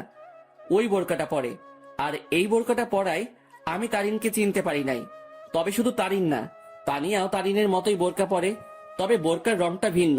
তারিন পরছিল কালো, আর তানিয়া পরছিল একটু নেভি ব্লু বোরকা। মেয়েটা ভালোই বুদ্ধি খাটাইছে, মানতেই হবে। সে আমার সামনে না এসে আম্মু আব্বুকে ভালোভাবেই পটাইছে ও তাদেরকে ভালোভাবেই আয়ত্ত করলো, কিন্তু কোনো লাভ হয়নি। কি করে ভাবলো এত সহজে আমাকে পেয়ে যাবে? আমাকে যতটুকু কষ্ট দিল তাকেও সেটা অনুভব করতে হবে, এরপর না হয় দেখা যাবে। প্রায় 2 ঘন্টা বাস চলতেছে, কিন্তু চোখে কোনো ঘুম নেই আমার। থাকবেই বা কি করে? যে দেখলাম ও শুনলাম আমি যদি আজ সেখান থেকে না চলে আসতাম, তাহলে তারা আমাকে জোর করে হলেও তারিনের সাথে বিয়ে দিত। কিন্তু আমি কোনো দিনও এই মেয়েকে এত সহজে মেনে নিব না। একবার এই মেয়েটা আমাকে সন্দেহ করে ও অবিশ্বাস করে, আমাকে অনেক অপমান করলো, আর জুতার বাড়িও দিল। আর আজ যদি মেয়েটাকে আমি বিয়ে করি, তাহলে আমার অপমানের কি হবে? আমার মনে যে আঘাত করলো তার কি হবে? আর তাছাড়াও এরপর সে যদি অন্য কোনো কাহিনী করে বসে বা আমার পরিবার থেকে আমাকে আলাদা করতে চায়, তাহলে না, এই মেয়ে ভালোবাসার যোগ্য নয়। ওর মনে কোনো ভালোবাসা নেই, আছে শুধু ভালো লাগা। আর ভালোবাসার কি বা বুঝে এই মেয়ে? হ্যাঁ, ভালোবাসার কোনো কিছু জানে সে? ভালোবাসা কি সেটা জানে নাকি? যদি সে সত্যিকারই আমাকে ভালোবাসতো তাহলে আমার উপর ভরসা রাখতো, কিন্তু সে। বাসের ব্রেক কাজ করতেছে না। কথাটা শুনে সেখানে থাকা যাত্রীরা ও আমি শক খেয়ে গেলাম। কি বলতেছেন আপনি এসব? বাসের ব্রেক কাজ করতেছে না, হঠাৎ করেই ব্রেক কাজ করা বন্ধ করে দিয়েছে। ড্রাইভারের কথা শুনে যাত্রীরা আতঙ্কে ও ছোটাছুটি চিৎকার চেঁচামেচি শুরু করে দেয়। আরে আপনারা শান্ত হন সবাই, প্লিজ এভাবে উত্তেজিত হবেন না। আর তখনই সামনে থেকে একটা ট্রাক আসে আর বাসের সাথে ট্রাকের ধাক্কা লাগে। এক মুহূর্তেই সকল কিছু পরিবর্তন হয়ে গেল। আমার চোখ ঝাপসা হয়ে আসছে, তবুও চোখে একবার আশেপাশে দেখে নেই। মৃত্যু আমার চলে আসছে, আর আমার জীবনের সমাপ্তি হয়তো এইভাবেই হওয়ার ছিল। আর কিছুক্ষণের মধ্যে অন্তর সেখানে মারা যায়। বাসে প্রায় 40 জনের মতো ছিল, যার মধ্যে অনেকেই গুরুতর আহত হয়। আর সামনে থাকা ড্রাইভারও শেষ। বাসটি সামনে স্টেশন থেকে যাত্রী নেওয়ার কথা ছিল, হয়তো আর যাত্রী নেওয়া হলো না। কিছুক্ষণ পরেই সেখানে উদ্ধারকর্মী ও অ্যাম্বুলেন্স আসে ও তাদের কাজ করতে ব্যস্ত। সকালবেলা তানভীরের মোবাইল বেজে ওঠে। হ্যালো। অপর পাশ থেকে কথা শুনেই তানভীরের মোবাইল হাত থেকে পড়ে যায়। তানভীর পাগলের মতো ব্যবহার করতে শুরু করে, আর তানভীর অন্তরের মামাকে নিয়ে সেও সকাল সকাল বেরিয়ে পড়ে। তানভীর ও অন্তরের মামা জায়গা মতো চলে যায়। তাকে একজন পুলিশ ফোন দেয় আর ঠিকানাটাও দেয়, আর বলে সেখানে চলে আসতে, আর তানভীরও সেখানে চলে যায়। তানভীর, কি হয়েছে? তুই এখানে আনলি কেন? তানভীর চুপ হয়ে আছে। জি, আপনার নাম কি তানভীর? জি। আসুন আমার সাথে। আসলে ডেড বডির পকেট থেকে আমরা একটা মোবাইল পাই, আর সেটা অন করেই সেখানে আপনার নাম্বার দেখতে পাই, যেখানে লেখা ছিল তানভীর বেস্ট। তাই আপনাকে কল দিলাম। কার ডেড বডির কথা হচ্ছে অফিসার? আসুন আমার সাথে। পুলিশ তানভীর ও অন্তরের মামাকে একটা রুমে নিয়ে যায়, যেটাতে ডেড বডি শোয়ানো। সেখানে সাদা চাদর মোড়ানো একটি লাশের কাছে নিয়ে যায়। তানবীর, কি হয়েছে রে? কার কি হয়েছে? কিন্তু তানভীর নিস্তব্ধ। পুলিশ অফিসার সাথে সাথে সেই লাশের মুখ থেকে সাদা চাদরটা সরায়। সাথে সাথে অন্তরের মামা লাশ দেখে থমকে যায়, কারণ এটা তার ভাগ্নে অন্তরের ডেড বডি। এই তানবীর, এটা কে? দেখতে তো পুরাই আমাদের অন্তরের মতো লাগতেছে। তানভীরের সাথে সাথে সেই বডিটা ধরে চিৎকার করে কান্না করতে লাগে, কারণ আজ তার বন্ধু তার থেকে বহুদূরে চলে গেছে, যেখান থেকে আর কোনোদিনও ফিরবে না। এই অন্তর, এভাবে শুয়ে আছিস কেন? এই এই অন্তর, দেখ ভাই, এভাবে শুয়ে থাকিস না, কথা বল ভাই। এই তুই না আমাকে ভাই ডাকছিস, আর তুই না বলতি তুই আমার কথা শুনবি, তাহলে শালা এভাবে শুয়ে আছিস কেন? এই অন্তর। এই তুই কাকে অন্তর বলতেছিস তানবীর? আমাদের অন্তর তো বাসায়। আর তখনই অন্তরের মামার মোবাইলে কল আসে, আর দেখে তার বোন কল দিছে। কি রে ভাই, কই গেছিলি? আর তানভীর, অন্তর কই? অন্তরের মামা এই কথাটা শুনে থমকে যায়, কারণ বলল অন্তর ওর বাড়িতে নেই। সাথে সাথে কল কেটে দেয় আর স্ক্রিনের দিকে তাকায়। সেখানে অন্তরের একটা মেসেজ দেখে, সেও সেটা দেখতে লাগে। সেখানে লেখা ছিল, মামা, আমি তোমাদের মনের গোপনের তথ্যটা জেনে গেছি, কিন্তু তোমরা আমার মনের অবস্থা জানো না। আপাতত আমি এই সব থেকে নিজেকে বিরত রাখতে চাই, কিন্তু বাড়িতে থাকলে আমি শিওর তোমার আমাকে বিয়ে দিয়েই ছাড়বা, তাই বাধ্য হয়ে আমাকে চলে যাইতেই হইতেছে। ভালো থাকিও আব্বু আম্মু, নানা ভাই, নানু, তানভীর, শান্তা, মামি, আর তোমাদের বাসার সেই গেস্টগুলোর খেয়াল রাখিও, আর সাথে নিজেরও খেয়াল রাখিও, আর আমার জন্য দোয়া করিও। খোদা হাফেজ। তোমার জীবন তেনা তেনা কারি। অন্তর মেসেজটা দেখার সাথে সাথে সেও অন্তরের দেহটাকে ধরে কান্না করে দেয়। আপনারা একটা অ্যাম্বুলেন্স ভাড়া করে বাড়িতে নিয়ে যেতে পারেন। অন্তরের মামা একটা অ্যাম্বুলেন্স ভাড়া করে নেয়, আর সেখানে অন্তরের দেহটাকে নিয়ে রওনা হয় তাদের বাড়ির দিকে। তাদের বাড়িতে পৌঁছালো। অন্তরের মামাকে দেখে অন্তরের আম্মু সেখানে তার ভাইয়ের কাছে যায়। কি রে ভাই, কই গেছিলি? আর তানভীর, অন্তর কই? কিন্তু তার ভাই চুপ হয়ে আছে। কি রে ভাই, কথা বলিস না কেন? আর আজকে তারিনের পরিবার আসতেছে, তাদের থাকার ব্যবস্থা কর। কি রে, কথা বলিস না কেন তুই? তখনই খেয়াল করে একটা অ্যাম্বুলেন্স তাদের বাড়ির দিকে আসতেছে। কি রে ভাই, বাড়িতে অ্যাম্বুলেন্স? কার কি হয়েছে আবার? কিন্তু তার ভাই নিস্তব্ধ হয়ে আছে, মুখে কোনো কথা নেই। বলতে গেলে জিন্দা লাশ যে জীবিত আছে, কিন্তু কথাবার্তা নেই। সাথে সাথে অন্তরের মামা তার বোনকে জড়িয়ে ধরে কান্না করে দেয়। কি রে মিলন, এই এইভাবে কান্না করতেছিস কেন? কি হয়েছে রে ভাই? আর তখনই তিনি দেখে সেই অ্যাম্বুলেন্স তাদের আঙিনায় এসে থামে। অ্যাম্বুলেন্স থেকে তানভীর বের হয়। তাকে দেখে সেখানে থাকা অন্তরের আব্বু আম্মু থমকে যায়। এই তানভীর, তুই অ্যাম্বুলেন্স থেকে নামলি যে? আর অন্তর কই রে? সে কি তোমাদের সাথে গেছে নাকি? নাকি তোরা সব বলে দিছিস তাকে? সাথে সাথে তানভীর তাকে জড়িয়ে ধরে কান্না করতে লাগে। কি রে তানভীর, কান্না করতেছিস কেন? আর অন্তর কই? তানভীর, কি রে বাবা, তুই আর মিলন মিলে এভাবে কান্না করতেছিস কেন? সেখানে থাকা একটা লোক মুখের থেকে চাদরটা সরায়। লাশের চেহারা দেখেই আঙিনায় উপস্থিত অন্তরের আম্মু, আব্বু, নানা ভাই, মামি সকলেই বড় ধরনের ঝটকা খেয়ে গেল। সাথে সাথে অন্তরের আব্বু আম্মু, নানা ভাই সেই লাশের কাছে গেল, আর তারা দেখলো তাদেরই অন্তরের সেই সাদা চাদর গায়ে মরিয়ে চোখ বন্ধ করে আছে। এ এই এই আব্বু, কি রে, তুই এভাবে শুয়ে আছিস কেন? এই, কি রে, কি হয়েছে তোর? কথা বলিস না কেন? অন্তর, বাবা, কি রে, এভাবে এখানে শুয়ে আছিস কেন? কি হয়েছে তোর? কথা বলিস না কেন? এই তানভীর, আমাদের অন্তর কথা বলে না কেন? ওর কি হয়েছে? নাকি তোরা সব সত্যি বলে দিছিস বলে রাগ করে আছে আমাদের উপর? কি রে তানভীর, মিলন, কথা বলিস না কেন? অন্তর এইভাবে শুয়ে আছে কেন? কিন্তু তানভীর আর তাদের মিলন মামা কান্না করেই যাচ্ছে। কাল রাতে বাস অ্যাক্সিডেন্টে উনি মারা যান। কি যাতা বলতেছেন এগুলো? আমার ছেলে বাড়ি ছিল, ও কি করে? নাকি ফাইজলামি করতেছে এই বেয়াদবটা? এই, আমার রাগ উঠে গেছে কিন্তু। এইসব নিয়ে কি ফাইজলামি করিস অন্তর? এইসব কোনো মজা করার ব্যাপার? এই উঠ বলতেছি, না হলে কিন্তু একটা মারও মাটিতে পড়বে না। তারা অন্তরকে অনেকবার জাগানোর চেষ্টা করলো, কিন্তু অন্তর তো আর জাগবে না। সে চির নিদ্রায় চলে গেল, যেখান থেকে আর ফিরবে না কোনোদিনও। এই আব্বু, কথা বলিস না কেন তুই? একটিবার কথা বল বাবা। কি রে আব্বু, কথা বল না। সাথে সাথে অন্তরের বাবা মা দুজনেই অন্তরের দেহটাকে জড়িয়ে ধরে কান্না করে দিল। তারিন আর তানিয়া বাড়ি থেকে বের হয়ে দেখে বাড়ির আঙিনায় অনেক মানুষ। কি রে, এখানে এত মানুষ? বিয়ে তো ঘরোয়া পরিবেশে হবে বললো, তাহলে এত মানুষ আর কান্নাকাটির আওয়াজ পাচ্ছি কেন? চল তো দেখি কি হয়েছে। তারপর তানিয়া ও তারিন সেখানে গেল। কি রে, আন্টি এভাবে কান্না করতেছে কেন? কি হয়েছে? আঙ্কেলও কান্না করতেছে। কি হয়েছে রে? তারিন অন্তরের আম্মুর কাছে যায়। সেখানে গিয়ে যখনই অন্তরের আম্মুর কাঁধে হাত দিবে, তখন সে সেখানেই নিস্তব্ধ হয়ে যায়। তার মুখ দিয়ে আর কোনো কথা বেরোচ্ছে না। সেও সাথে সাথে সেখানে বসে পড়ে। আন্টি, অন্তর এভাবে শুয়ে আছে কেন? কি হয়েছে ওর? কিন্তু তারা সকলেই কান্না করেই যাচ্ছে। কি হলো আন্টি? অন্তর এভাবে শুয়ে আছে কেন? হাই অন্তর, তুমি এভাবে শুয়ে আছো কেন? কি হয়েছে তোমার?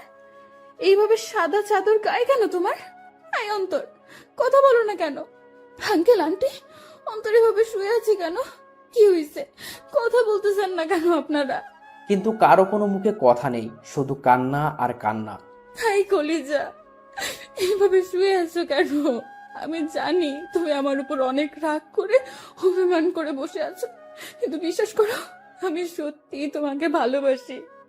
হ্যাঁ, আমি অন্যায় করেছি তোমার সাথে, আর বিশ্বাস রাখি তোমার সাথে, কিন্তু আমি আমার ভুল বুঝতে পারছি।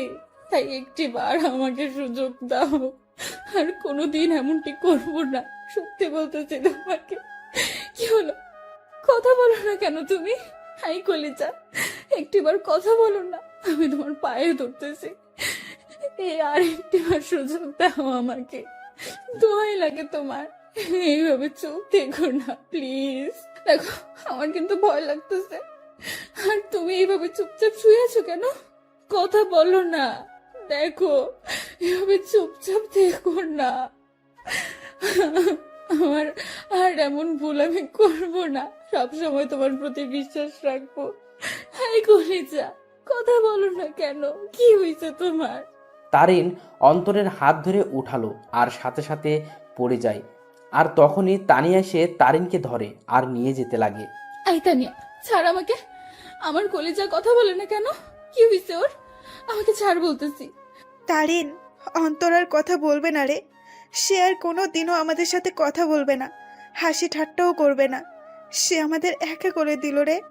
রাগ তো আমার সাথে করলো, তাহলে তোরা একা কি করে হবি? আর দেখি, ছাড় আমাকে, আমি ওর কাছে যাব। ওইখানে শুয়ে আছে আমার উপর রাগ করে, আর আমার সাথে কথাও বলে নাই রাগ করে। দেখি, ছাড় আমাকে, আমি ওকে মানিয়ে নিব। দেখবি, ও ও আমার সাথে কথা বলবে। ছাড় বলতেছি আমাকে। তারিন সেখানেই পাগলামো শুরু করে দেয়। সে কোনো মতেই বিশ্বাস করতে পারছে না তার অন্তর শুধু তাকেই না, সকলকে ছেড়ে চলে গেল ওপারে, যেখান থেকে আর কোনোদিনও ফিরবে না। তারিন পাগলামো করতে করতে জ্ঞান হারিয়ে ফেলে আর তাকে ঘরের ভিতরে নিয়ে যাওয়া হয়। দুপুরবেলা জানাজা পড়িয়ে অন্তরকে নিয়ে যেতে লাগে তার চিরস্থায়ী স্থানে।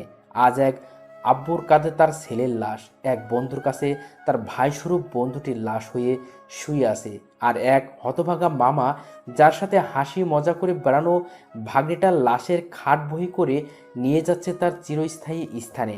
অন্তরকে কবরে শোয়ানো হয়, তাকে মাটি দেওয়া হয়। আজ সেই কবরে দাফন হয়ে গেল কারো ছেলে, কারো ভাগ্নে, কারো প্রিয় বন্ধু আর কারো ভালোবাসা। সকলকেই সেখানে অন্তরের জন্য দোয়া করে চলে যায়। তবে সেখানে বসে বসে তিনজন হতভাগা মানুষই কান্নায় ভেঙে পড়ে বসে আছে।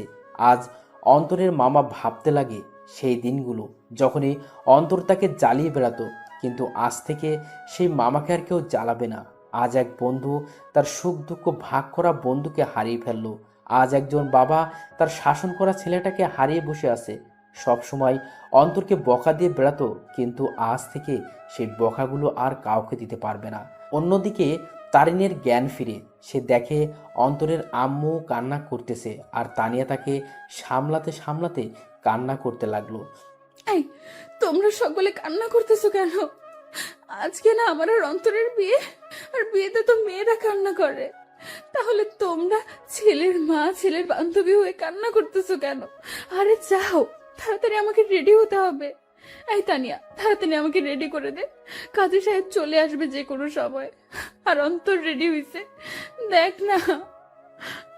আর শোন, তানভীরকে বল না অন্তরকে রেডি হওয়া অবস্থায় একটু ছবি দিতে। আমি একটু দেখবো আমার কলেজাটাকে। তানভীরকে বল না অন্তরের ছবি দিতে, আমাকে রেডি করে দে। আমি শাড়ির আঁচল সামলাতে পারি না, কিন্তু ও বলছিল শাড়িতে নাকি আমাকে দারুণ মানাবে। আমি ওর জন্য শাড়ি পরবো। তারিন, কি হয়েছে? আর আন্টি, সরি আম্মু, একটু রেডি করে দাও না, কাজী সাহেব চলে আসবে তো, আমাকে আবার অন্তরকে মানাতে হবে। তারিন সেখানে পাগলের মতো ব্যবহার করতে লাগলো। তারিনকে অনেকবার বোঝানোর চেষ্টা করা হলো অন্তর অনেক দূরে চলে গেছে, কিন্তু সে তা কোনো মতেই মানছে না। তারা বুঝতে পারলো অন্তরের অকাল মৃত্যু তারুণের মাথার এফেক্ট করেছে, তাইও সে পাগলের মতো আচরণ করতে লাগলো। তারিনের পরিবারও আসে, সবাই মিলে তারিনকে সামলানোর চেষ্টা করে, কিন্তু তারিনের মুখে একটা শব্দ, অন্তর। কিন্তু সে আর কোনোদিনও ফিরবে না। এভাবেই সমাপ্তি ঘটল এক অসমাপ্ত ভালোবাসার। একটি সন্ধ্যের জন্য একটি ভালোবাসা অপূর্ণ রয়ে গেল, শুধু থেকে গেল ভালোবাসার কিছু স্মৃতি ও অনুভূতি। ভালোবাসার মধ্যে সবচেয়ে গুরুত্বপূর্ণ হলো বিশ্বাস।